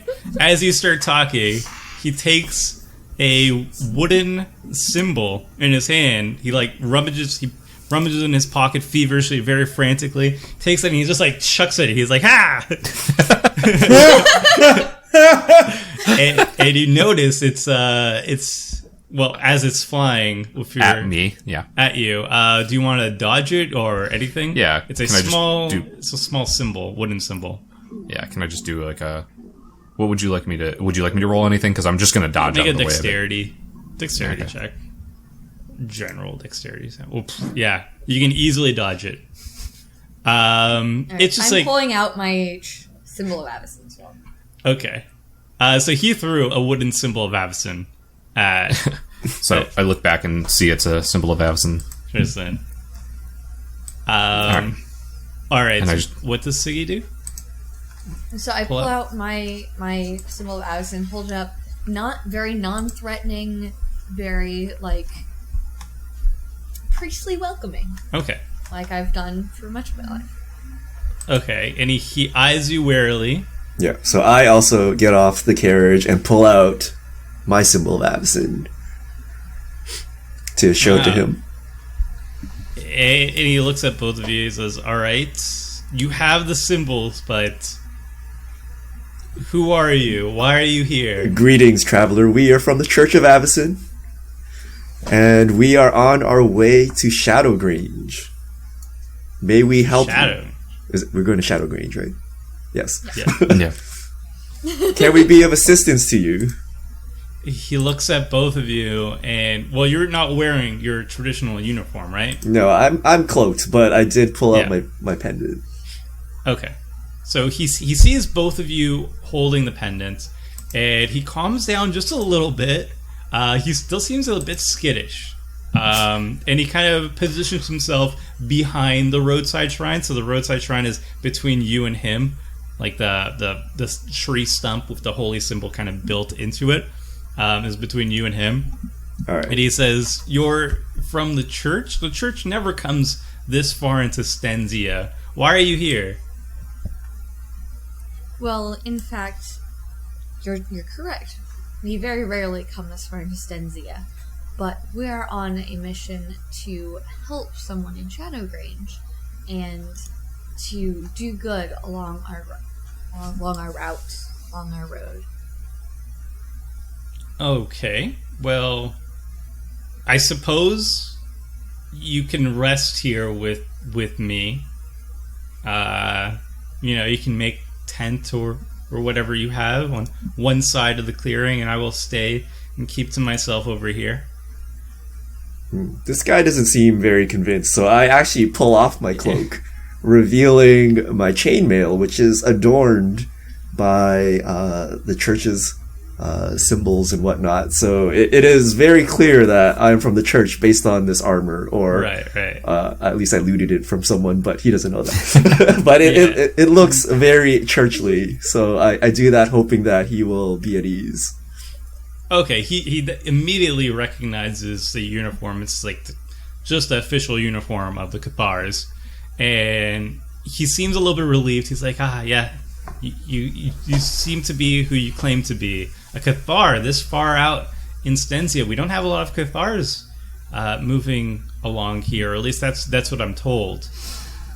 All right, as long as each of you touch the symbol, and he points to the shrine, I will be at ease with you. Kind of like waits. All right, so I head over and touch the shrine with my right hand, and I do not burn up. I'm fine. You do not burn I up. go over and touch it and say a quick prayer to Allison. Okay. Well, he kind of looks at Tristan and Jareth. I finish untying the horses from the carriage and tying them up to a tree near the side of the clearing. And can I take a look at this guy, see if it looks like he's even from Stensia? Yeah, of course. Make a perception check. Yeah. Well, Just looks like a dude. You can tell immediately that he has garb that is actually familiar to you. It is definitely a Kessiger garb. Yeah. I say, are you from around Gastaff or more towards the middle of Kessig? And he kind of looks you over, and he says, "You're Kessiger, huh?" Yeah. I used to be from... Born and bred. I used to be near Lambholt. And you would know I had a Lambholt. brother out by there. It's a wonderful, wonderful town. Sad to see where it's gotten to now, but it was once a beautiful bastion of civility. And he says, "Yes, times have been tough, my friend. Times have been very tough. I too am actually moving toward Shadowgrange as well. I need to restock there on my travels." That sounds good. Why don't we touch this holy symbol together? And he kind of looks at you, and he just touches the symbol, the wooden shrine. I touch it, and then I give him a pat on the shoulder and go, "As you know, the werewolves overran that area the last 2-3 years ago. Yeah, so just want and he to like twitches, just and check he's it. like werewolves, and he's like he seems like he seems a bit triggered by it, and he's just Sorry, trigger warning. Werewolves were there. He moves to the side. Is werewolves horrible? It's okay, friend. You're in safe hands here. And I go to tend to his horse, Yeah. actually. And he looks skittish. He looks a little bit sweaty. It looks like he's had a rough time of it. Even the horse looks like it's been rode through, like well beyond. It's pretty exhausted. Mm-hmm. They're both slick with sweat. Like water it down and give it some food. I'm assuming he lets me do this. Yeah, he is now. Once all of you touch the roadside shrine, you've proven, or you at least claim convincingly, that 2 of you are from the Church of Avacyn. 1 of you is a Kessiger. He seems like he's calmed down mostly. He's still a little bit twitchy, and he's still a little bit sweaty, but he's calmed down. And he gets a little bit more. He's a little bit more inquisitive. He approaches you more calmly, and he says, "Well, travelers, you go to Shadowgrange. I need to go to Shadowgrange. Perhaps I could pay you for an escort. The road is very, very dangerous, as you may know, and I'm all alone now. And I was hoping for some help to get to Passage." Well, talk to Miss Eddingue. She's the one that's leading this preparation, as she so nicely says. Sir, can you tell us your name? My name is Anton Wepper. And Does this name mean anything to us? Nope. Okay. Not to any. Was that with with like a W at the front there? Yeah. Wepper? Yeah. It might be. Okay, I heard leper with an L, and I was like, It might be okay. mispronounced because it's vaguely Germanic that I might have found it. okay. Anyway, I guess roll a. Let's see, Jared. Roll if you roll a 20, something might happen. On perception? History. Nope. Oh, on history. Sorry. Do. That's a thing that exists, right? Yeah. Yep. Now we good. Nah, you don't know.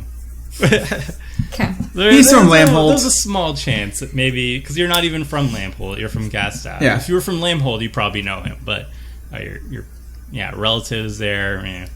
Meh. I don't see any harm in letting him travel with us since we're going the same direction. So unless you guys make a move to stop me, I'm about to invite him to join us. Well, let me. I mean, I'm good for another Kessiger on the road. Let me ask how a lone Kessiger with no combat prowess has made it this far. A single traveler going through Stensia is an odd sight, to say the least. Well, I guess I just got lucky. I rode through as fast as I could, as long as my horse could muster as much as we could, and finally my poor horse is so exhausted. We had to stop at the roadside shrine, and I have to get it to Shadowgrange as quickly as possible. Please, friends. Out of character, you had said that he touched the shrine. Did he actually touch the symbol, or did he just touch the base? He touched the shrine. The symbol. Okay. So I was trying to see if maybe he was trying to won over us. You can make a religion check on the significance of that. Okay. Anybody can. Yeah, absolutely. Okay. Gosh, I'm rolling like garbage. Yikes, what is going on? Well, luckily, one person knows. Valvius the Law is familiar. He traveled a lot for during his career. He understands that these shrines made out of living wood. It's literally carved out of the stump of what was once a tree. These have a special efficacy against vampires, specifically vampires. Weapons crafted out of living wood that has been harvested recently or is literally still alive, is especially potent against vampires, and vampires would be very reluctant to touch actual living wood. So It seems like Valvius would inherently know. He was checking to make sure you weren't vampires. Yeah. So I'm going to ask our traveler friend, why are you making such haste to Shadowgrange? He says, well, I need to meet someone there really, really badly. Can you be more specific? Who are you meeting? Because Valvius knows that although he is not a vampire, he could be a common thief, or he could be any kind of normal human. Let's not throw the thief word out here. He did say common, to be fair. That's true. Believe the word is facilitator. Yes. That's what we're going with. I have a uncle that is ill, very ill, and I need to see him. You did say this was just a stop along your way. Is there someplace else that you need to be going to? Yes, my friend. I need to stop to Shadowgrange for supplies. I will only be there for just a day, and then I have to go to Mordov. It's a small village northeast of Shadowgrange, and from there, everything will be good. I will meet my uncle. Everything will be fine. Everything will be fine. Everything will be fine once I get there. Please take me there. We will go with you. Yeah, I'm down. Ride with us in the morning. Yeah. So We go as far as Shadowgrange. I don't know that we can accompany you to Mordov. Okay, I don't really trust them. that's fine. But I As don't soon see as the I get to harm. Shadowgrange, everything will be fine. I start taking down the packs from the top of the carriage and the bedrolls and stuff, and start handing them to everybody. Okay. Very tired. Fair. And he kind of stays away from where you're setting up camp. The clearing's relatively... It's big enough for him to at least sleep away from you. So he kind of like stays by the roadside shrine, and when you're not talking to him, he's just like constantly praying to the shrine. So are you going to just set up for the night? Yeah, I'll take first watch. Okay. Okay. All right, you take first watch. Do you want to do like 4 hour, and then that's it? That works for me. Everyone gets the benefits of a long rest.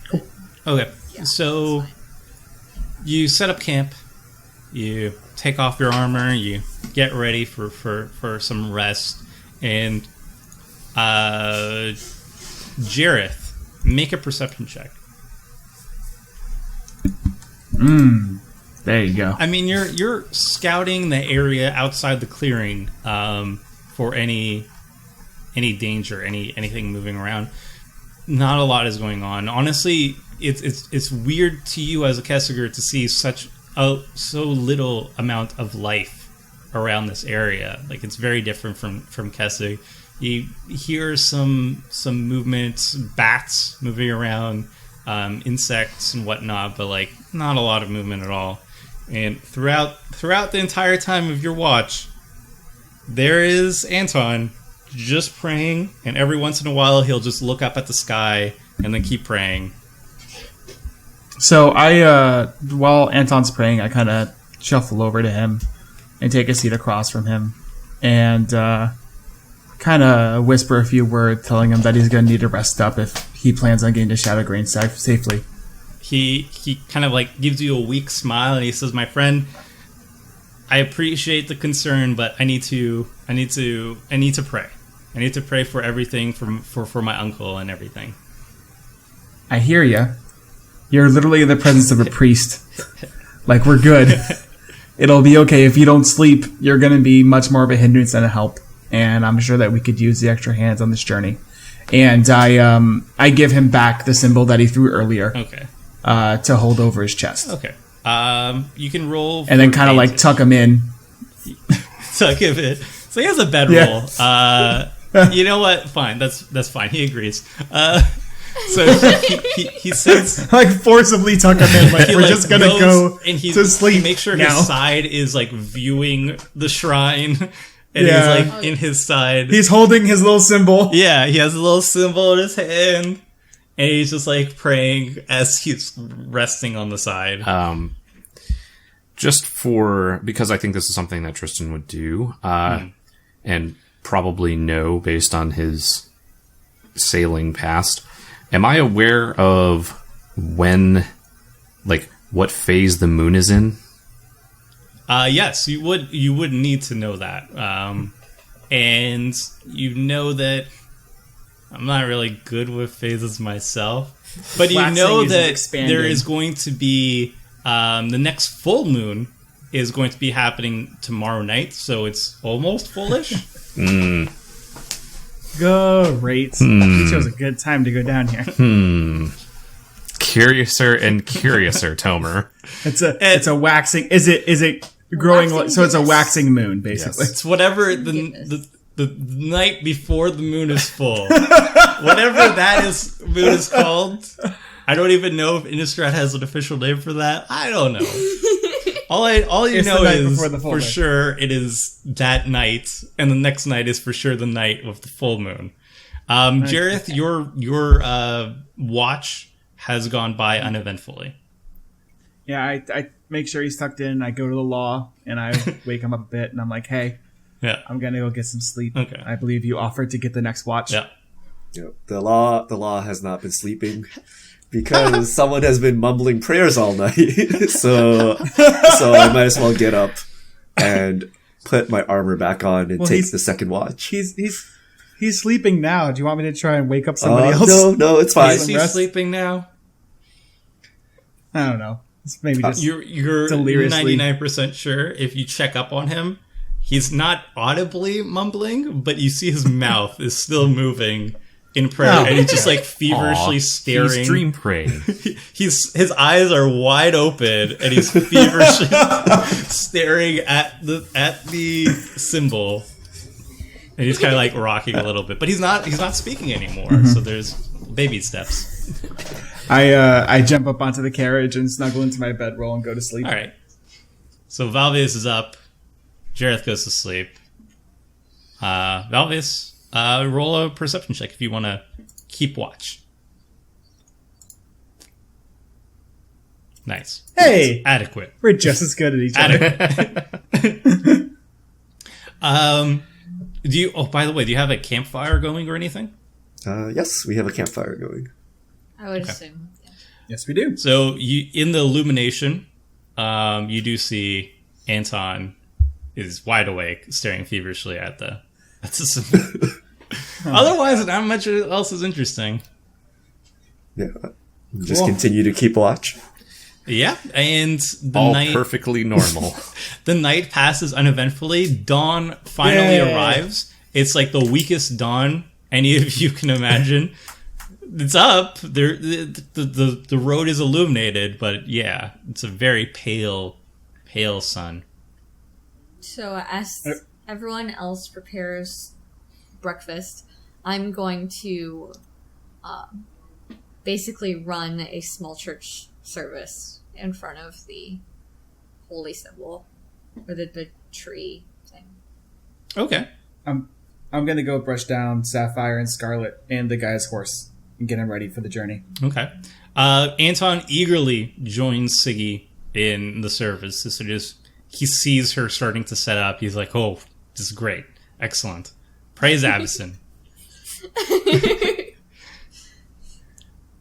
And he offers to help however he can. Like he helps you. I give him setting a up. small task to do. Okay. So he goes about it as much as he can. But you see he's shaky and yeah, still a little bit twitchy. I have him like fill a bowl with water or whatever. That kind of caliber of thing that would be done So he for he an tries to Avicinian fill a service. bowl of water and it like shakes and then he like drops it and he's like, "Oh gosh. Oh jeez, I'm so sorry. Haven't really slept much. He's fine. You're fine. Maybe I'll just like help put some nice flowers on that." And he like rips up the flowers. Oh no. Oh Could you scramble these eggs for me? Can do. Accidentally makes perfect eggs Benedict out of nowhere. Everyone's like, "How did you do this?" In fact, I was known for my eggs Benedict. We appreciate it, but okay. We actually Where call did you it get on holiday Innistrad sauce? eggs Saint Draft. Eggs Draft. And he helps you make your eggs draft. It's excellent. Exquisite. Yes. Jesus Christ. All right. Jareth and Tristan both get inspiration. Good job. The eggs are that tasty. As soon as you eat some of them, you get inspiration. You're inspired by them. We're inspired by Egg Saint Draft. It's like there's an angel lifting me up. It's great. It's heavenly. All right. So Anton equips his horse, and he thanks you profusely for allowing him to go with you. He doesn't think he could have made it to Shadowgrange on his own. I kind of tie up the horse behind our carriage and offer him to stay in the carriage on the way over. And he says, "No, that's fine. I'll stay on my horse." So he's gonna ride alongside or behind us? Yeah, he prefers that. He seems like he wants to keep distance. Cool. Nothing suspicious about that at all. Yeah, nothing weird. Are you giving him totally like normal. a look over or anything? You're feeling a little bit suspicious of him. I'm gathering just from. I'm not. No. Jennifer Yeah. is Siggy. Can I is do not. like an insight check on this guy just to make sure everything's on the up and Oh up? yeah, you can make an insight, a perception, whatever. Like your characters seem to be curious about him. Yeah. All right, I'm gonna stare into his soul real Staring quick. at this all.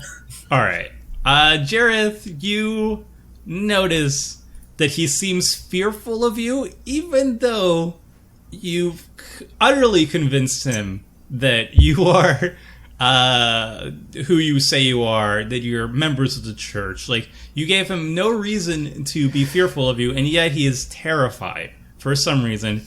And Tristan, you also recognize that with an 18, he's still sweating. Why is he sweating? His horse is fine.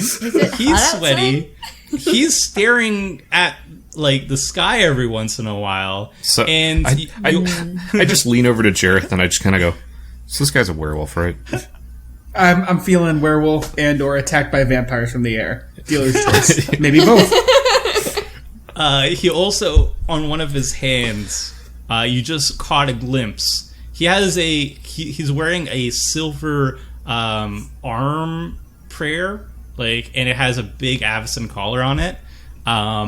And it's just wrapped on his clothing. It's just wrapped along his arm on his outside on his clothing. And you see a little bit of a burn mark on his wrist.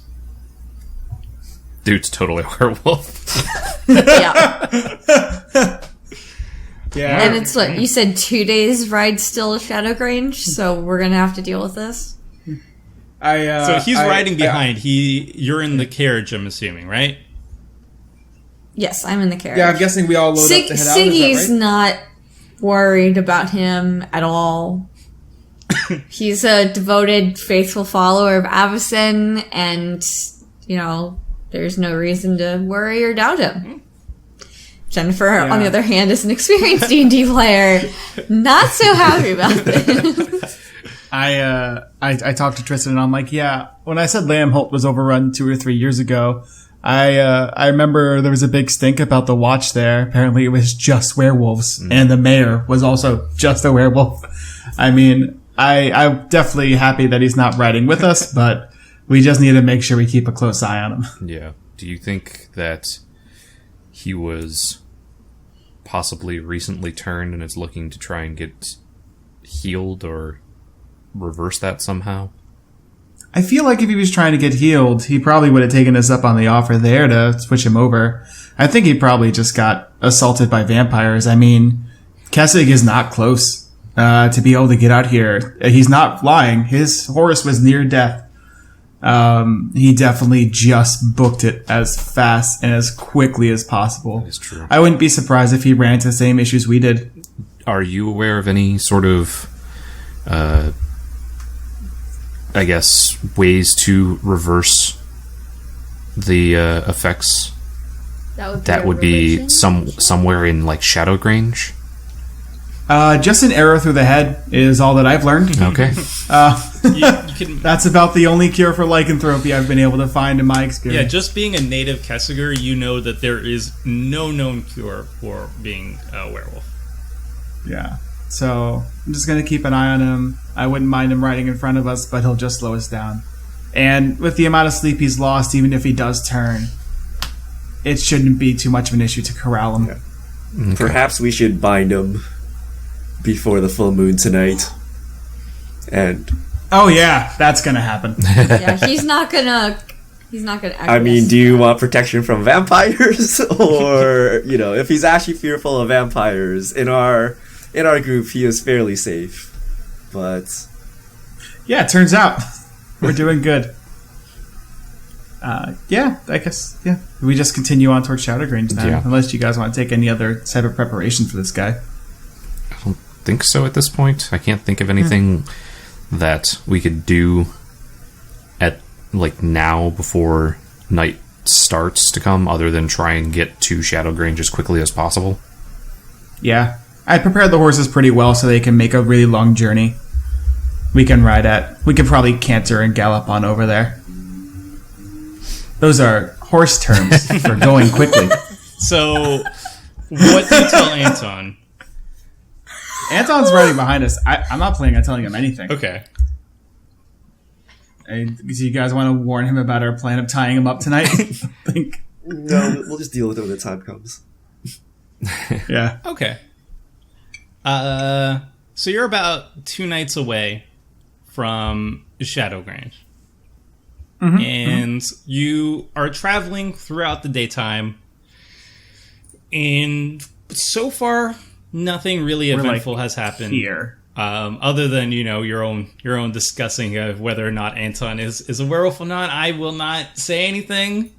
Cannot confirm or deny what he may or may not be. But yeah, you end up making good travel. No main issue really to speak about until Dun, dun, dun. you hear an explosion What? echoing Where? off somewhere in the distance. Oh, good. Anton Ahead didn't of explode. us or behind us? I know. I was like, what? Did Anton just explode? Did Anton explode? No, he seems as shocked as you are. The quiet valley that you're traveling in is suddenly filled with a thunderous booming sound that rumbles through the earth. And a chorus of otherworldly screams are heard off in the distance, and an eerie cry of pain. It sounds like pain, horror, perhaps celebration. And moments later, you see 3 large, dark humanoid figures emerge from the mountainside up ahead, just like around the corner. Like a ways away. And they travel up with these broad, bat-like wings. And then you see from where they emerged from, they're just flying off now. But you see black smoke that's streaming up into the sky from where they emerged. And Anton is freaking out. His horse neighing and rears. He falls to the ground. He's scrambling. He's hyperventilating. He sweats even more. I'm gonna stop the cart real quick. Yeah, I opened the window at the sound of the bang, or the curtain or whatever, and as soon as the cart stopped, I'm out and alert. Okay. How far ahead was it? About 300 feet at minimum. Oh, sorry, 450 feet away, roughly. Okay. Rather specific. So anywhere between 300 and 500. How about that? There you go. So this was just like around a bend? Yes.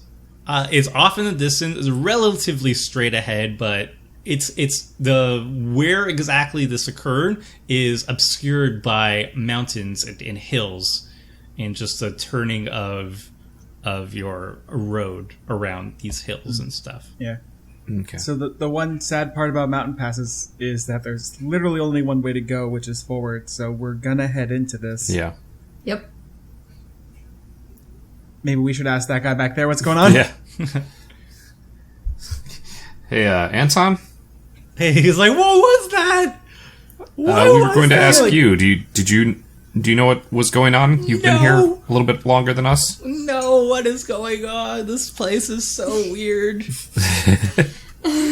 Never mind. He seems worthless. Let's Yeah. just go for it now. We just had to. How about you get back on your horse and we're going to push forward and we'll see if we can figure out possibly what happened, and if it looks bad, we'll be making our way around it and trying to avoid it, okay? And you don't have to come in, you don't have to, really push yourself if you don't want to. Just get back up on your horse and let's move forward, shall we? Okay, and he nods to you, says thank you so much for helping me, and he gets back on his horse and he stays a little bit away from you, but he gets a little bit closer now, and he's looking behind him and checking the mountains, and he's terrified. Yeah. I kind of walk the horse and carriage forward on the road slowly.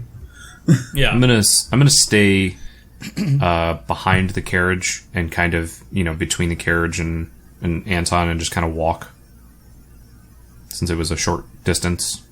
Yeah, 450 feet. You can walk, and it will be a couple minutes, 2 minutes. Yeah. To get there. So you're off the horse. You're moving forward, and as these small mountain ranges, or hills rather, the path goes around them, and you see tucked into one of the larger hills is where this black thick smoke has emerged from. It's now just it's quieting down a bit now. It's just wisps of smoke, the end of this smoke pillar is emerging. You see a cave that's built into this hill. It looks like a natural cave.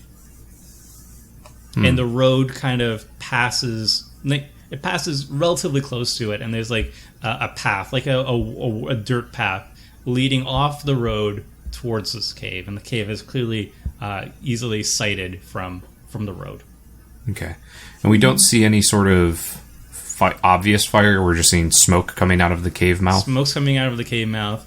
There's some rubble. It seems like this cave entrance was smaller than it is now. It's rather large now. It looks like something exploded from inside and sent some rubble flying out. How far away from the main road did you say that the cave mouth was? Maybe like 100 feet. Okay. Easily visible. I kind of signal for Jareth, since he's on top of the thing, and I just kind of look at him and kind of gesture over, indicating, like, do we want to go check in on this? I give a knock on the thing. Oh, I'm already outside. Oh, yeah. there's law in there. Okay. So that I guess, yeah, I'll stop the horses and we'll see what the law and Miss Ettingu wants to do. Etlinger. Ettingu? Etlinger. Etlinger. There we go. Etlinger. My handwriting's How far awful. from the cave are we? Siggy. 100 feet. 100 feet. I mean, we might as well go check it out. I don't want stuff coming out of the cave and ambushing us from behind. That's Yep. fair. I agree. I think we should go make sure that no one was injured in the explosion. I look at Anton and ask what his plans are for So I'm this. gonna hang out here if that's cool. If that's okay with you all. No way. I'm just I'll make sure that the horses don't leave. Yeah, I'm a little worried He's about so him incompetent. I love him. possibly taking some of our stuff. I mean, I'm not going to say that, like, he's looking to steal from us. You know, like, that's not his main goal, but I'm still a little worried. Don't make it too easy. Yeah. Do we, I think we should just force him to come with us. yeah. For his protection, of course. Yes, for his protection. We say, come down to the mouth of the cave at the very least, and Yeah, if we... I mean, you saw those flying bats in the air. We wouldn't want them to come down and attack you on your lonesome. And he's like, oh no, they're gonna come back. Oh jeez. Yeah. Yes, stick with us. You'll be safer with us. And he kind of like moves close to Siggy, and he's shaking even more than he used to shake. Okay. Great. So, I think we've got this one on lockdown for now. Yeah. I light a torch and throw it into the mouth of the cave. Okay, and it illuminates the mouth of the cave. You see a jagged. It seems like it was recently blasted open. Wisps of smoke are still coming off the ceiling and emerging into the sky from the mouth opening.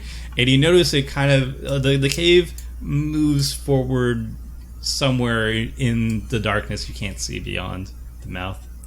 So, I'm going to cast light on my holy symbol of Avacyn and carry it in front of me. Oh, okay. Walking forward with an illuminated symbol of Avacyn in your hand, you shed light as bright as a torch, essentially, in your hand. That's magic. I'm gonna use the less magical hooded lantern to cast my light. Show off. Not as magical, but just as effective. Both of you Just as have effective. light sources moving forward. You both step into the cave. You're moving at the front of the group. yeah. I prefer not to be at the front of the group, thank you. Yeah, I'm I'm going good to step at to the it. front and use Divine Sense, which is my paladin ability to detect good and evil within 60 feet. Okay. You're detecting Is it good or evil? I thought it's just like fiends and But, stuff. so any celestial, fiend, undead. I can tell if an object is consecrated or not Okay. as well. Does it have X-ray vision? I cannot see behind Consecrated. cover. You immediately feel there's a taint of corruption, desecration just assaulting your senses as you activate your divine sense and you scour the area. Not it. It's definitely evil. Guys, there is coming from evil this cave. in this cave. I can sense it. Feels like the ground has been desecrated. So that's not great. No. Yeah. Dun dun dun. Do we want to just maybe not be here anymore? But evil must be purged. There's Fine. someone hurt. Yeah, I think. Yeah, but I also don't want to die. See, Here's I'm a here's second my that persuasion opinion. check. I like living. yeah, whatever could cause that kind of explosion is not something I think we could easily tussle with. We don't know if those Just those figures that we saw were trying to destroy this place or possibly reside here and could come back. maybe it's best if we move on. How about Anton, what do you think? Anton just wants to stay close to the escort and has no other say. Just please don't let me die. so I sense the great evil in this cave, and I would like Well, to you check sense it it out. desecrated. Oh, it's desecrated. Yes. Should we? The cave is desecrated. What is that? Someone did Should something we nasty. consecrate it? Like, what is the protocol when we come across desecrated ground? Do you have the ability to do that? I'm gonna make a Yeah. religion check to see if I know how. We do have a priest with us. Yeah. I mean, yes, it is possible. They can consecrate desecrated areas. It does take the ritual takes a bit of time. You have your holy water and requisite spells and stuff. You have two holy individuals who know the ritual. So, yeah, you could take like an hour to do so. Okay. Okay. I am fine with something like that. It does involve going inside the cave. I am fine with them doing something like that. All right. Anton, will you help me perform the ritual as well? Like you did this morning? As long as you can protect me, sure. I will be helping. You want me to fill any cups? Water? Spill all your holy water everywhere. Holy seltzer So yeah, water. I would like to set up the vestments and perform the consecration rites. Okay. All right. Digging near the mouth of the cave. There's no wisps of smoke coming Yeah. out. We should clear the cave out before we start the ceremony. Yeah. So, Tristan, would you like to clear the cave with me? Yes. Awesome. So, I will take lead. Begrudgingly. With my shield and warhammer, we delve into the cave a little deeper. Wait, before you go, and I'm going to cast Shield of Faith on Law and Valerius. So I pulled it up in the chat. You get a Up to plus 10 2 bonus minutes. to AC for the Okay. duration of it, which For is 10 minutes. up to 10 minutes. 10 minutes? Does require concentration. You have to So- concentrate on it. Will I be able to concentrate on him being protected while I'm away from him? Well, it does say that it has Yes. a range of 60 feet, so I feel like if he goes past that, you might not be able to. Yeah, maybe. I mean, I think you have to. He has to be within 60 feet during the For the initial cast. Yeah, cast that makes as well. sense. So you can concentrate on it for 10 minutes, but if he explores for longer than 10 minutes, It'll be gone. it'll wear off. But I Alright. mean, So yeah. depends how long Valvius wants to be inside this cave. Alright, so I'm going to cast Shield of Faith on Valvius and keep him in my thoughts and prayers for 10 minutes.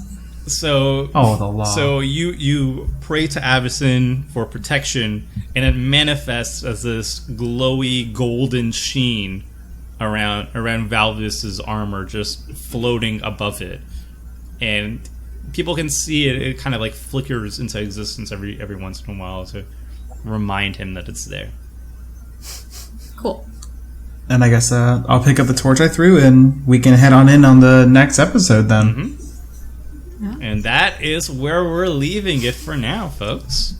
What will everybody find in the cave? Are there Doom.